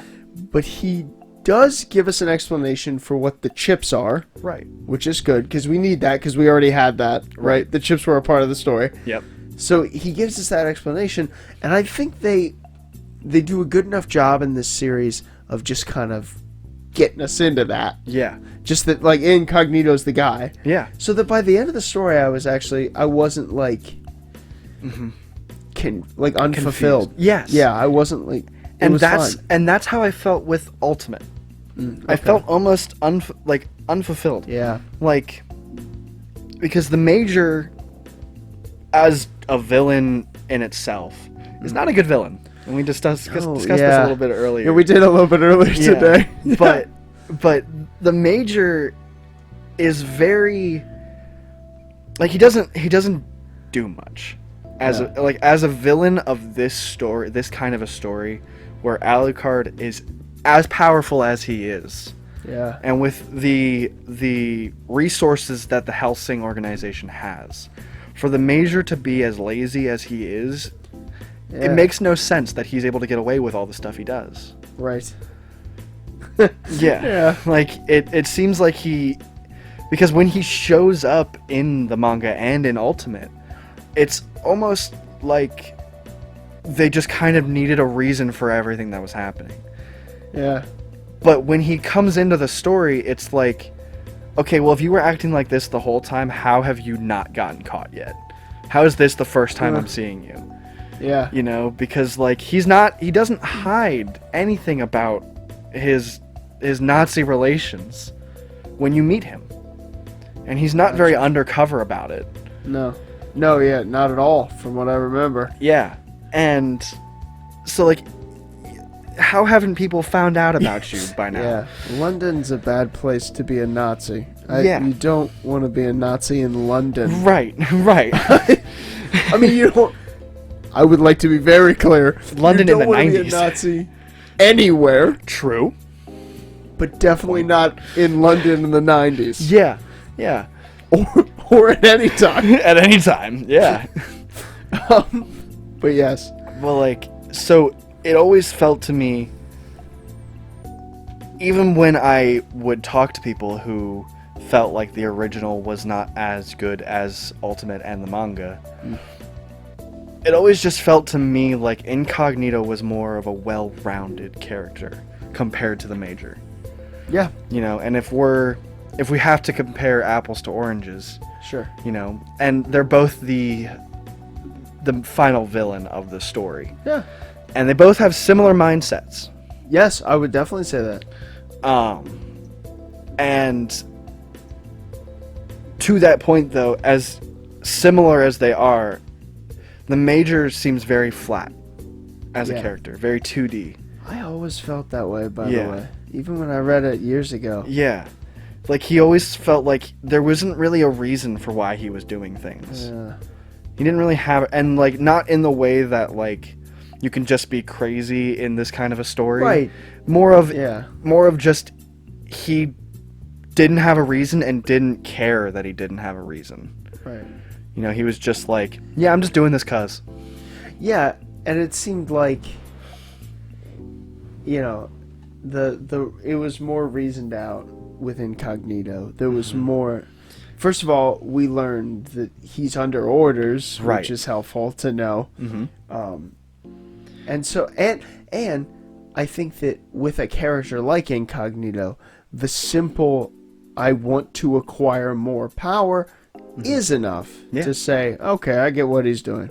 Yeah. I've seen that. That's not, Right. I've seen the villain that wants to acquire more power. That's not crazy. Mm-hmm. But like you said, the Major doesn't even, that's not what he's doing. Yeah. It is confusing. But I think Incognito does a good job. And I think that the plot is nice. It's tight. Yeah. And it works well Yeah. for the 13 episode show that this is. Yeah, and something, because my girlfriend and I watched this, rewatched this for this. Yeah, I wonder who that is. I wonder. Hint, hint. Stay tuned for next month. But one of the things that her and I discussed a lot while watching this is that the show does an impeccable job at meeting that horror aesthetic. Oh, like, yeah. it is probably the most aesthetically horror pleasing, as far as like any of, especially with anime in general. Yeah. Oh, yeah. But out of most of the stories like this, it's able to give that dark horror vibe without just throwing it in your face. Yeah.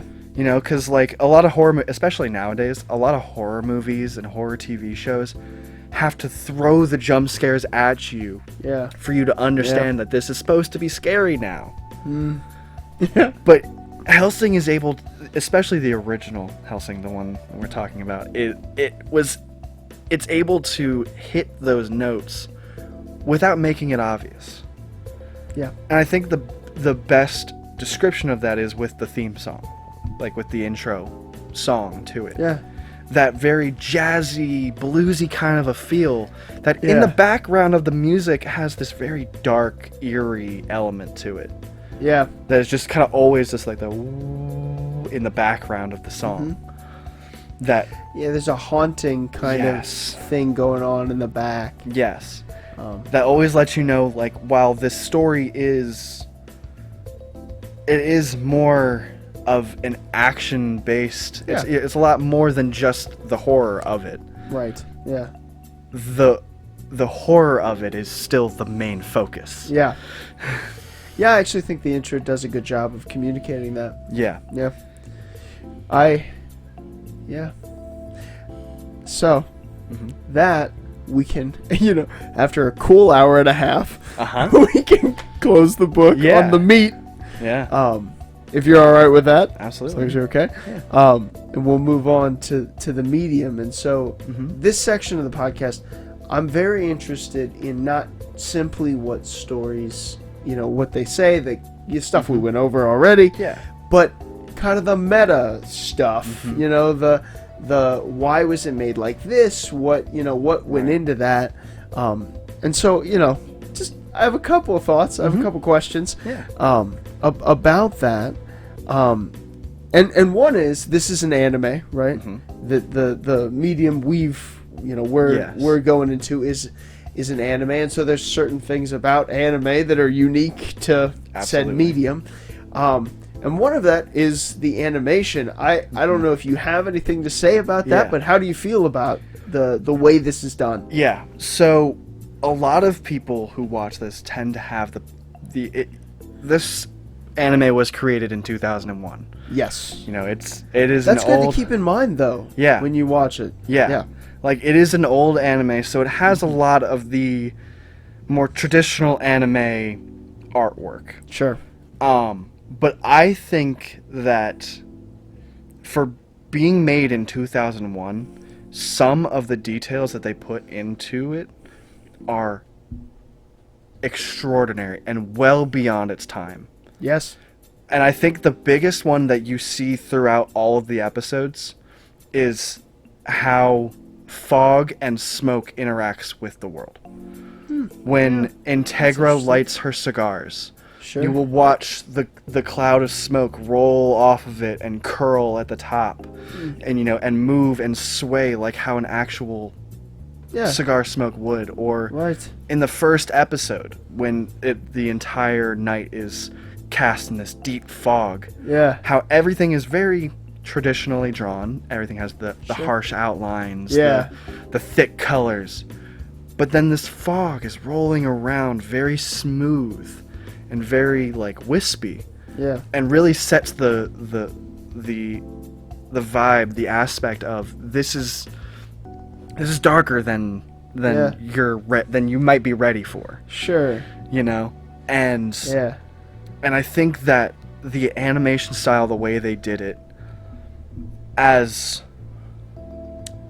old and choppy as today's version would call it, I think they did extremely well with what they were given, with what they had.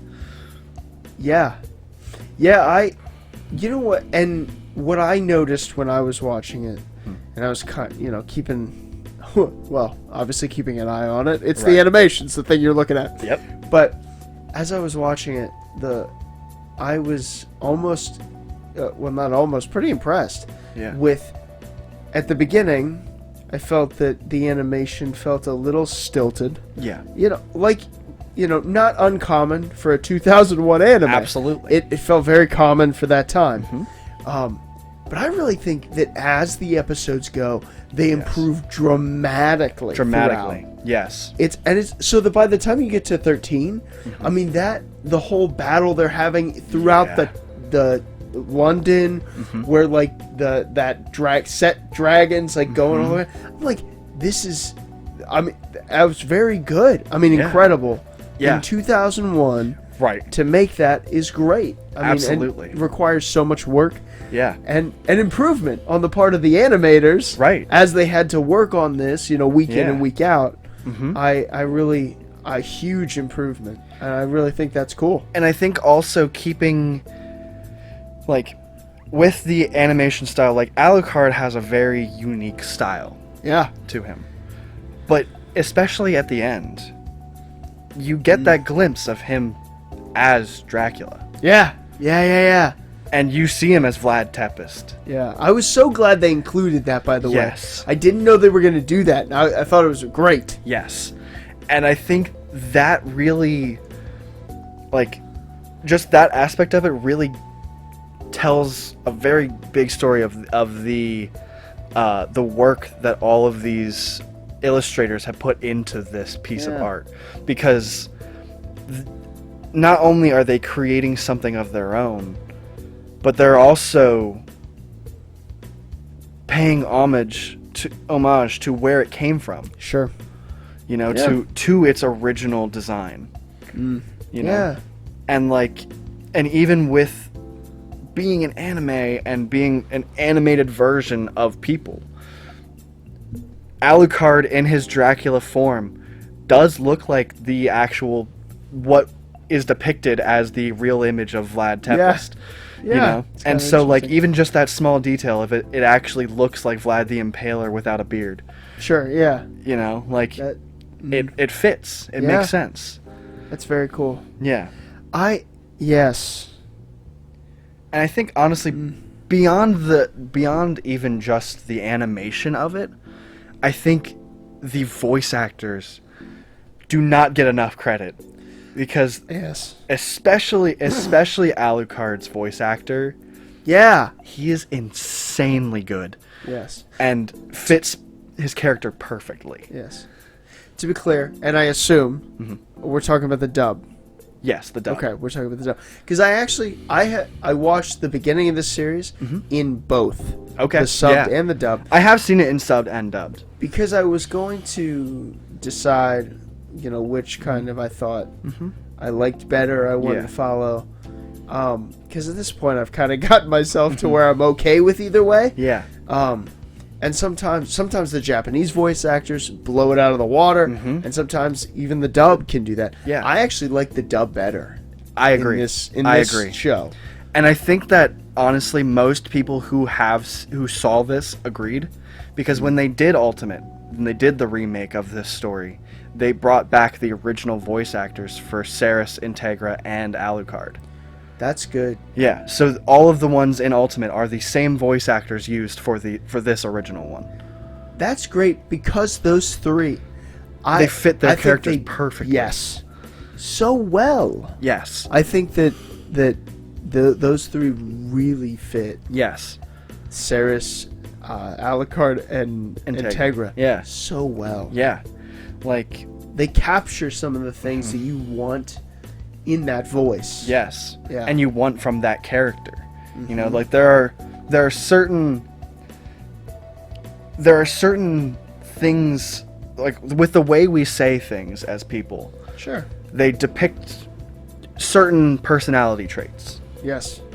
And for the personalities, for as strong personalities as these three characters have, because they yes. are very different people. Oh yeah. But they have extremely powerful personalities. They carry the show, as we talked about earlier. Yeah. Yeah. With having like all of that, it has to... Shoot. I did it again, man. Okay. I'm good at this. It's okay. It happens to me a lot, to be honest. Right. It's all good. Oh, yes, but like with as strong personalities as these guys have, they need to have a voice that matches these strong emotions that they have. Especially with Integra and with Alucard. Yeah. Because Ceres does have a lot of emotion that she goes through, but it's a lot more internal than external. Compared to Integra and Alucard. A lot of it's very external changes that they have to go through. Sure. And external dilemmas. Yeah. And I think that the voice actor for Alucard is probably the best example that I have in that he is so good. He is so good. He is able to hit that dark edginess that a vampire should have, but also that dry tiredness that an old vampire would have. Yeah. You know, that this ancient vampire should have. He's able to get this like dry tiredness while not losing like, I'm gonna say playful, but like this like kind of lunatic-y thing with it that just fits so perfectly. And so when he's going off and he's like, I found, incognito, I can go, and he's like really into it and getting it, it sounds perfect. And when he's just like somber talking, it sounds perfect. Yeah. He's really good. Yeah. That was Alucard's voice is the main reason I chose the dub over the sub. Yeah, I get it. Because I was like, oh man, he's just too good. Because I will say definitely in this version too of Hellsing, they don't do Ceres justice. They don't do her voice actress justice. Yeah. I think that also does have to come with the times. Of the technology being used and all of that. Yeah. But throughout this, Ceres tends to be very quiet compared to the rest of the characters. Yeah. Even when she's not supposed to be quiet. And honestly, I was surprised that I went with the dub. I expected actually to go with the sub. Because it's a 2001 anime, simply due to both technological, things that they have, and how like the industry kind of was in 2001. Anime wasn't huge over here or in a lot of English speaking world. Yeah. So, it's kind of understandable if the people that get to dub this are, just doing this because they can do this, which is what was so shocking about how Alucard's was so good, and even Integra's is so good. And I think Ceres is good. I think you're onto something when you say that it's like she's almost held back. Yeah. In this way. Yeah, and I think that's one of the things that I actually do appreciate Ultimate for, in that in doing this remake and using the same voice actor, they allow her clarity and her voice to actually come through a lot better. That's great. And so you can actually hear a lot more of her emotion. I'm glad they gave her that opportunity. Yes. Because it's there. Because it's there. You can tell that, I think. Yeah. Yeah. It's very interesting. So, and we've talked about this even throughout. But this is, as an anime, this is an adaptation of a work, even though it veers off, as a lot of animes actually do. This was like a much more common practice at this time. Yeah, especially in early anime. Yeah. Because, I mean, if we think about FMA, I think was produced in 2005.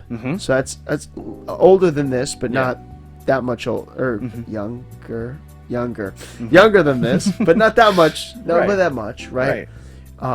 Where they did the same thing too, where and I get it, you know, if a manga's popular enough, we want to kind of get on that, because I want to bring in viewers, but it is an adaptation. How do you feel it does adapting the part that it does adapt and taking it? I mean, we've kind of discussed that, but so it's, as much as I do appreciate it kind of doing its own thing and creating a better, in my opinion, a better villain than the original story had. Sure. I am definitely one for accuracy. I like when mangas and anime match up. Because that's the story we've grown to love. You know, that's the story we're here to see.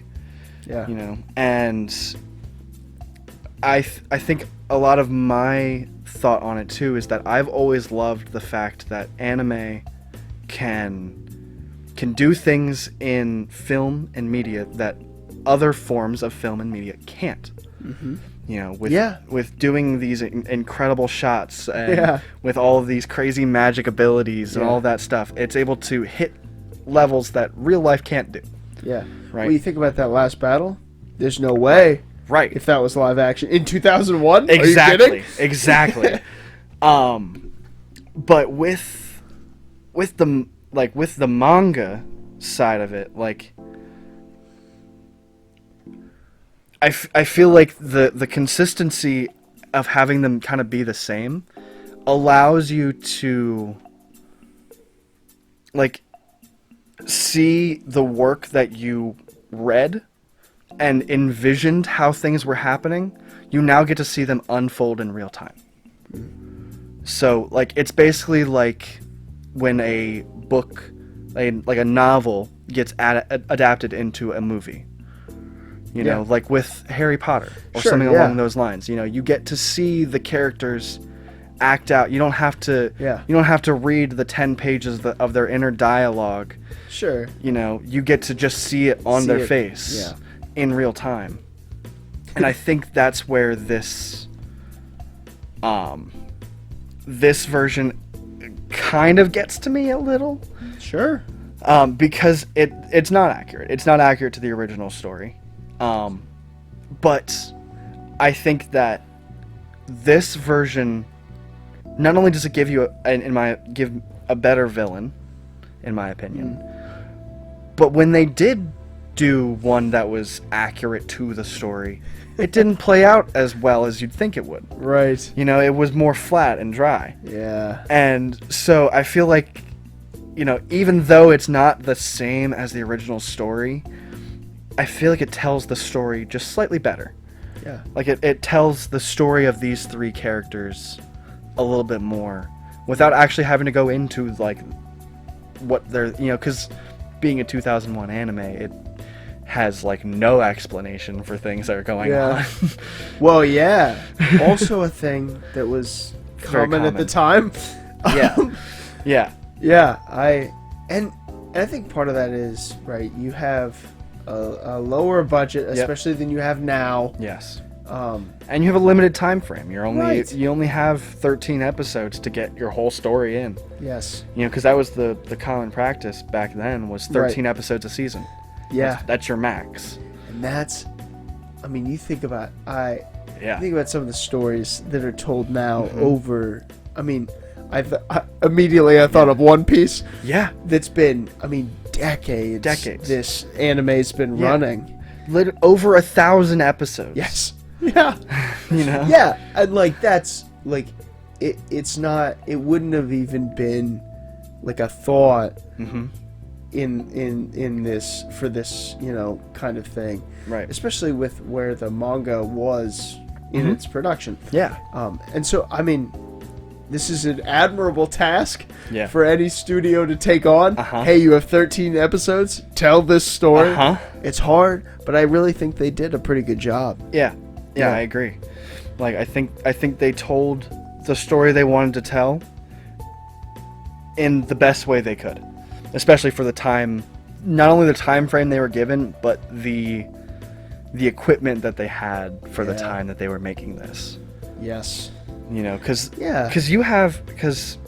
kind of bring it back to the beginning of this podcast. you Sure, know, yeah. with Black Clover, having it be as accurate as it is to the manga, with it is in the anime. Right. You know, nowadays with the budget that you're able to have, and with all the time that you're able to be given, and all the equipment you're able to use, you're able to make these stories as accurate to the manga as they can. Right. But back then, all of that combined with the fact that all of these studios are not working with the original artist. They are a studio trying to create this work with like the only guide being the manga. Right. Well, yeah, because you pay for the license. Yeah. You probably, I mean, That's bid for for a lot that more, and get yeah. that. Yeah. Yeah. And that's the thing about this medium, and especially in 2001, where it's just, we're getting better at Yeah. it. We're just getting some of these Getting the techniques handle down. on it. Yeah. Yeah. I mean, it's an admiral. It's a good show. It's just a good show. Yeah. You know. And I think one of the as controversial and crude as this one is, I think that when you take it for the time that it was made and at face value, when this is being made at the exact same time, you have ghost stories being dubbed. Okay. And the original dub for Ghost Stories is not the original story at all. No. That's interesting to know. That's another one of those, if you know, you know. Sure. Yeah. But like that was kind of what they were working with at that time. Sure. You had these companies that had little to no money to work with, kind of being thrown this piece of art and having to figure out how to make it sound right, look right, Yeah. you know, behave the same way as its other language counterpart. Right. And you're never gonna be 1-to-1. No. Especially even now. You're Yeah. not gonna be 1-to-1. Right. You gotta take some different liberties and stuff Yep. like that. Yep. It's very interesting. I love how these things happen. Yeah. It's yeah. it's cool for me to think about, but yeah. Yes. So, And I think also yeah. too with it, sorry, but No, I think go. also too with it, 2001 was a very stressful time for the whole world. Not even That's just America, true. but for That's the whole true. world. Yeah. And I think also bringing in a story about Nazis in 2001 and kind of making them in a good light Yeah.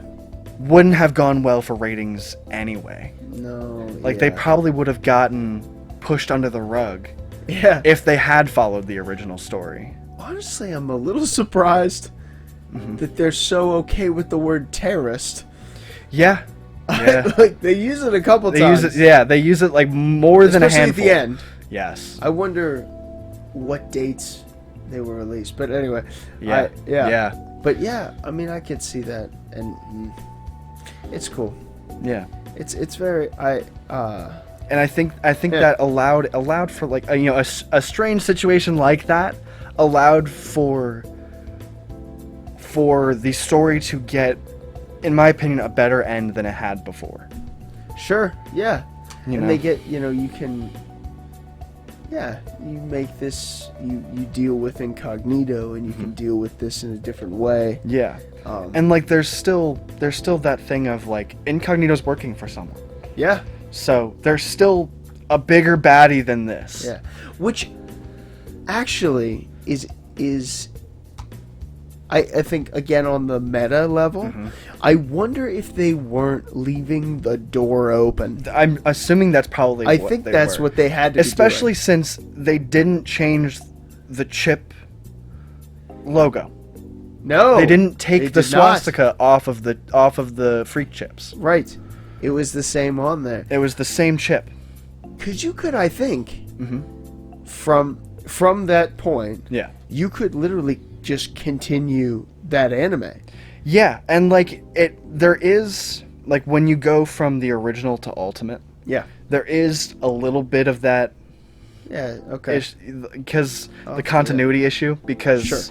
in both of them you watch Ceres meet Alucard, Okay, yeah. and so like in both versions you're kind of seeing the start to the story and then a different end to the story. Yeah. But in the same sense, it does feel that they left it open that incognito is working for Millennium. Right, yeah, you could have, like, we could Yeah. go there if we wanted to Yeah. or had to, Yeah. Yeah. And- I think that's smart of them. I think that's really smart of them. I And agree. obviously it didn't work out Pan out that way. in that way, but it could have, Yeah. and they left that door open. That's really smart. Yeah. Yeah, it gave them the ability to do it if they wanted to, or if they had Right. the ability to do it. Right. Um, Yes. I also think one of the cool things, this is kind of drifting off a bit, but I think one of the Go cool ahead. things that this show does is bringing in, like, because we've kind of talked about this earlier, but bringing in the historical aspects of it. Yeah. That, yes, this is a fictional world about a fictional story, Right. but there are still real world things happening at this time Oh, yeah. that would be happening in this point of the story. Right. Like there's I think one of the big things is like with his guns. Right? Yeah. Yeah. Also something they put a lot of focus in the animation too. Uh-huh. They're pretty cool. Yeah, they are extremely cool. They're pretty cool guns. But what I think is even cooler about them is they're real guns. Yeah. Like Yeah. the jackal is a real weapon that exists in our world, but his version of it is a much larger, much Yes. more aggressive version than You we know- have. You know what's crazy? So I had a friend in college, Yeah. and we're really off on a tangent now. Yeah. But I had a friend in college who is big gun guy, Uh-huh. also coincidentally big anime guy. Okay. Yeah. And he had like a replica jackal and Okay. castle. Oh, nice. Nice. He had these two. I remember he took me out to. He had them in his car or something because I don't think you could have them technically on the campus. Okay. So he parked. His car was like on the street. He parked it so like they Nice, weren't technically nice. on the campus. Right. But we went somewhere one day. I think he actually took me to shoot one day. Okay. And he was like, "Look at these! Like these are so cool." Yeah. Because he knew I had seen it. Uh-huh. And I was like, "Wow, that is really cool." That is really cool. it's cool. But like also like with Walter, also speaking of underrated characters of this show, Yeah. We almost got all the way through this without saying without Walter's even name. mentioning Walter at all. Yeah, the Angel of Death. How can we not bring him Oh, up? he's so cool. He is so cool. And this is one thing with anime in general that kind of always just like makes me confused is why is string power always the most like OP power? What is happening? Yeah. I feel like I missed a class. Right. where string is stronger than metal. This is so common. Yeah. Like I'm glad you brought this up because it is so common. Yeah, and I think the biggest one as of today that does it is with JoJo. You know, with the new with Jolene and her. Oh yeah. And her string power. Yeah. Yeah. You know. Yeah. Well, think about Jolene's got the strings. Yeah. Doflamingo from One Piece is essentially this, but devil absolutely. fruit. I've even seen this thing, like the gloves with the strings before. Yeah. I almost wonder if this was not some kind of weapon. Right. Well, at and some it's point. I feel like it is playing into like the Garuk, you know, like the you know, like just the wire and handles assassin's weapon. Yeah. But effective as a wire and handles, but as a string. But it's not just coming out of your hand. My thing is always like logistically. Yeah. How are you? There's no tension. Yeah. What? How are you? I guess the thought is that the end of it is wrapping around itself on its target, and as he pulls it tightens that wrap. Yeah. But also. But the skill you would have to have with it, which I'm willing to say, no shade to Walter. I'm willing to give that to Walter. Yep. But it's also a thing in like all of these animes that like the string is never visible to the enemy, which means it's so thin. Right. Right. How do you move fishing wire like that? You can't. It doesn't happen. It doesn't. It's very cool, and so I don't want to knock it, but it's not real. Yeah, This is not a real thing, right? And that's fine. But going back to Walter, you know, like with his creation of the guns, I think this is like the coolest thing about like with the historical aspect of it. These weapons are real, but Walter goes into how they're different, like. It's not even just like something that's like thrown at you like, hey, this is a gun, but we've modded this gun to be different. Yeah. Like, no, this is your weapon now. Yeah. Is kind of how it was described to Alucard. How Walter described it is this is, you know, well, the Kasul, I mean, we saw that from the beginning as Alucard's weapon. Like, that's his weapon, and you know, like those bullets are made for him to use. Right. But the Jackal was not a way for him to continue his job in the Hellsing organization. The Jackal was made for him to fight Anderson. Right. Yeah. Yes. It was Alucard designed the weapon to be able to defeat the Regenerator. And so it's one of those things of like, this gun exists, but it's also like it has been modified to fit the story that it's in. You know, like we are adding these real world historical aspects. Yeah. But it's also not the real world. Things are a little off. Yeah. You know. Oh, vampires can have big guns. Yeah. Yeah, you know. it's fair. I do like the specificity that they have with the weapons specifically. And like how they specify that Ceres is wielding a weapon ungodly heavy. Yeah. They're like, I love, like, at one point, Soldier, like... Yeah, hands it to her. Yeah, like, hands it to her. There's, like, 3 guys holding it. Yeah. And she's like, I can't carry that. Picks it up with one hand. Yeah. Oh. Oh, right. Yeah. I'm a vampire. Or when she's first handed her first, like, before she gets her actual... I forget what they name the cannon. Oh, yeah. I forget what its name is, but I know what you're talking about. Yeah, the cannon. Yeah. But before she gets the cannon... Sniper, like that. Yeah, she had that big sniper rifle. And when she's handed it, she's like, this is really light. How much does it weigh? And they're like, 15 kilos. Yeah. A small gazelle. Right. like we can barely like lift this, and you're just like throwing it around. Flipping it around. Yeah. Yeah, and this is like a cool way to like do the real world with like, okay, what if everything was the same except there's vampires? Right. And yeah, the way for them to fight even more effectively, yeah, they can handle way heavier guns. artillery. Yeah. Yeah, they're able to do this in a way that we humans can't. Yeah. So we might as well use them that way. Right. Yeah, it's cool. It's very cool. Yeah. So, this leaves what is, in my opinion, the most interesting part of the podcast, and that's the moral. Yeah. So I think that all stories are telling us something, and we've, through the course of this conversation, we've talked a lot about what this has been telling us, and on a more philosophical level. But I wondered if you had like a or even several like takeaways for like life from this. Yeah. I think that with this media form of Hellsing, they focus a lot, especially compared to the others. They focus a lot on the philosophical, more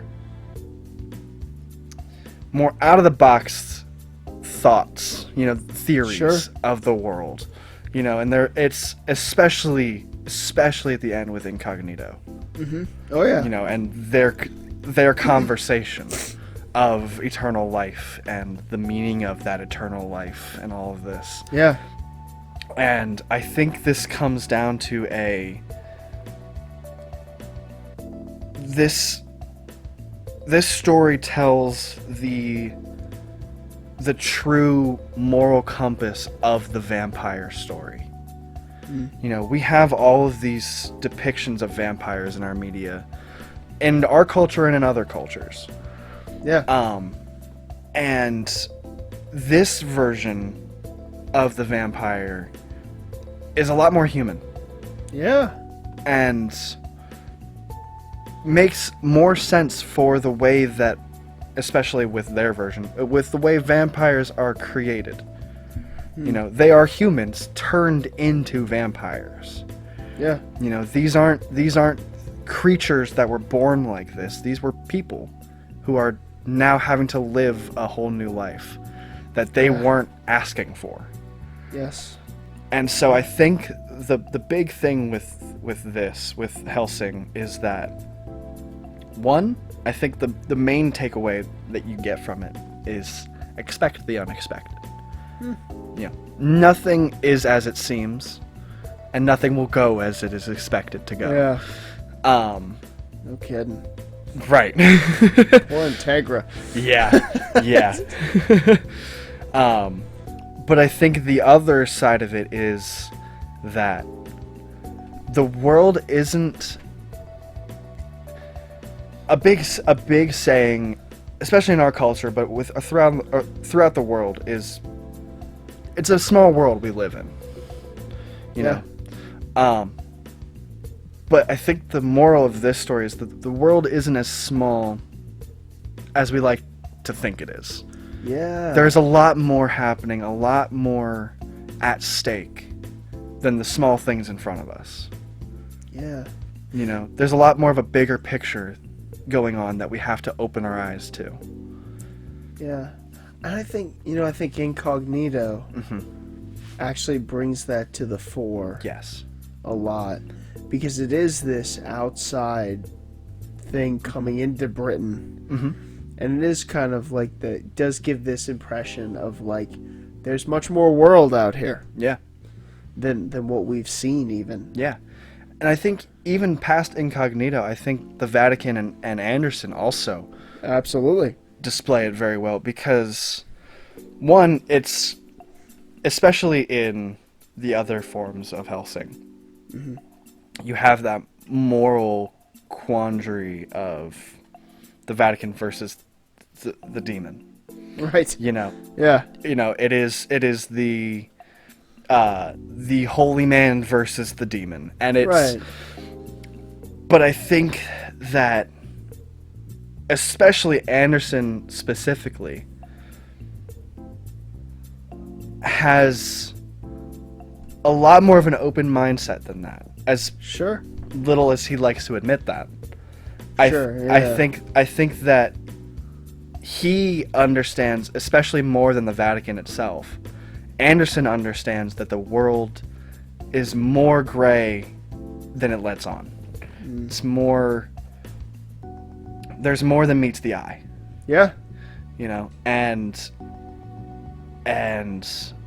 I think this story does a very good job at displaying that without throwing it in your face. Like, Sure. it doesn't have to say outright, hey, you know, this isn't the only problem that there is. Sure, yeah. But they tell the story in a way that you can just feel that there's more happening than what is just currently happening. You know, like with when you start to get involved with the chip, Sure, yeah. you know, and with the freak chip and with the original couple that you Yeah. know, and then into the Valentine brothers, and then, you know, into Incognito, like there is this almost aspect of, like, you know, when you're watching it, it's definitely trying to portray this is the current villain, Yeah. and this is who we need to stop right now. Yeah. But it's also, like, without shoving it down your throat, saying this is just the tip of the iceberg. Right. This is just the things that our characters are seeing, Right. not yeah. the behind the scenes of everything that's happening in this world. Yeah. Yeah, and the Valentine brothers are definitely an example of that. Yeah. Yeah. Yeah, so as I was kind of thinking about it, I think a lot of what you said I'm with. And just to kind of maybe form it in a different way. Yeah. We talked about this, and you've talked about already here, this gray, that everything is gray. Everyone is gray. There's this black and white thing is not. Yeah. There's like really none of that in Yeah. the series, and I think this plays into this concept that, especially early on in this series, I felt it was saying, which is several times it felt like the question I left an episode with was, who really is the monster? Yes. Is it the monster? Or is it the human? Yes. That just did this thing. The one that sticks in my head is there was that episode towards the beginning where it was one of the Hellsing organization guys, a reporter lady, and they were like watching a ghoul like eat a guy. Yeah. And like when I believe that's the commander. Yes. Ferguson. Yeah. Oh, freaking yeah. Poor guy. But they're watching this happen, and you leave that episode, especially with the reporter lady, who earlier is attacked by a vampire, and she's saved from that, is now watching this and like taking this in. Yeah. It leaves you with this taste of like who is the monster. Right. And I think that plays into this. There's this gray of all kinds. Yeah, and I think that for a story about vampires, they depict humans the most accurately compared to the majority of animes and the majority of just stories in general that are like this. Yes. You know, that have this horror vampiric aspect, not even just past vampiric, just this horror aspect to it. The horror genre takes a lot of that humanity away from the story, you know, because the point of the story is for the gore and for the horror and for the mayhem, you know. So you kind of have to take that moral, you have to take that moral quandary away to be able to be like, okay, yeah, this is okay. Sure, yeah. But this story is so good at making you feel that, but still making it extremely human, extremely relatable, extremely accurate to real life. Yeah. You know, like these are actual people. They're not just characters in this story. They're not just you know, this isn't just a prop to get the story or get this character to this point. They are actual people dealing with the world that they're being thrown into. Yeah. And I feel like that just makes the story just so much more cohesive in a way. Yeah. Yeah, and it does. Yeah. It definitely does. Yeah, I really think there's a lot of good things about this story. Yeah. It was a good time. I'm glad that you brought it to me and had me watch it. I don't know that I ever would have stumbled into this one by myself. Yeah. It not only is it an old one, but it's also a niche one. Yeah, it is kind of. Yeah.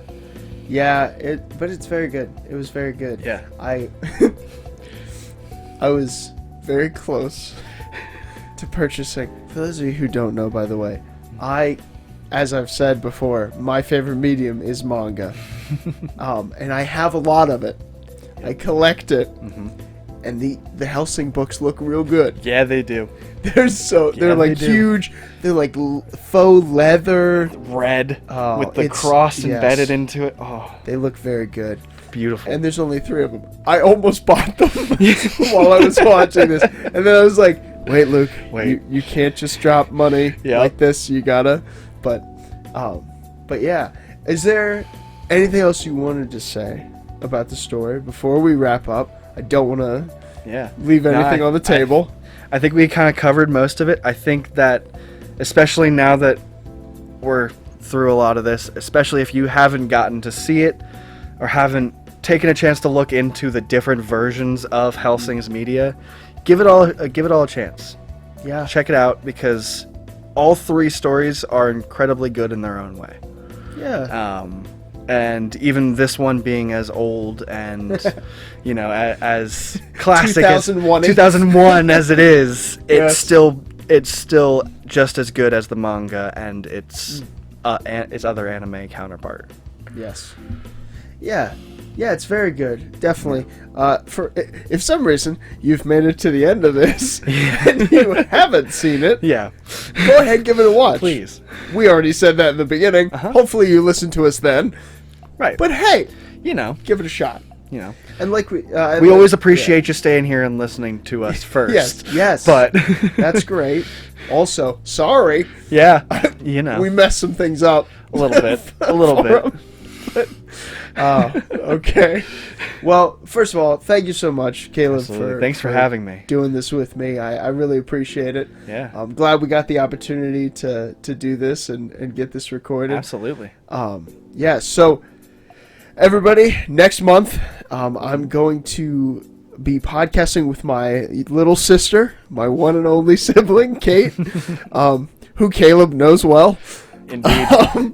But next month we're going to be doing the Nickelodeon cartoon Avatar: The Last Airbender, which is really good. Kaleb, I think you've seen it, right? Absolutely. I've seen all of it, and Korra. Nice. Yes. Yeah. Yes. Amazing stories, and please, if you haven't seen it, please get yourself ready for next month, because it is an amazing story. It's so good. I can't wait to talk to her about it and get into there. But one new thing that I'm going to try and initiate for next time is, if you have any questions you would like me or Kate to answer about Avatar: The Last Airbender, I would love for you to email me those questions. I will try and work at least 1 or 2 into the podcast if I get any emails. And that email is lifeslegendspod@gmail.com. Don't put any punctuation in that other than the dot. It's just lifeslegendspod@gmail.com. But I'd love for you to email me questions, and me and Kate can tackle those. Yeah, and any questions about this too, like if I'm back again or in the comments of this, can always go. I'm always willing to answer questions about Hellsing. As you can tell, we've been talking about it for a while. I always love to talk about this story. Oh yeah, yeah. I'm sure this probably won't be the last time you're on the podcast. Yeah. So I look forward to having you back. Thank you so much for doing it again. Thank you again. Oh yeah. And ladies and gentlemen, thank you for listening to Life's Legends. Please like and subscribe and comment on this podcast. Until next time, savor your story.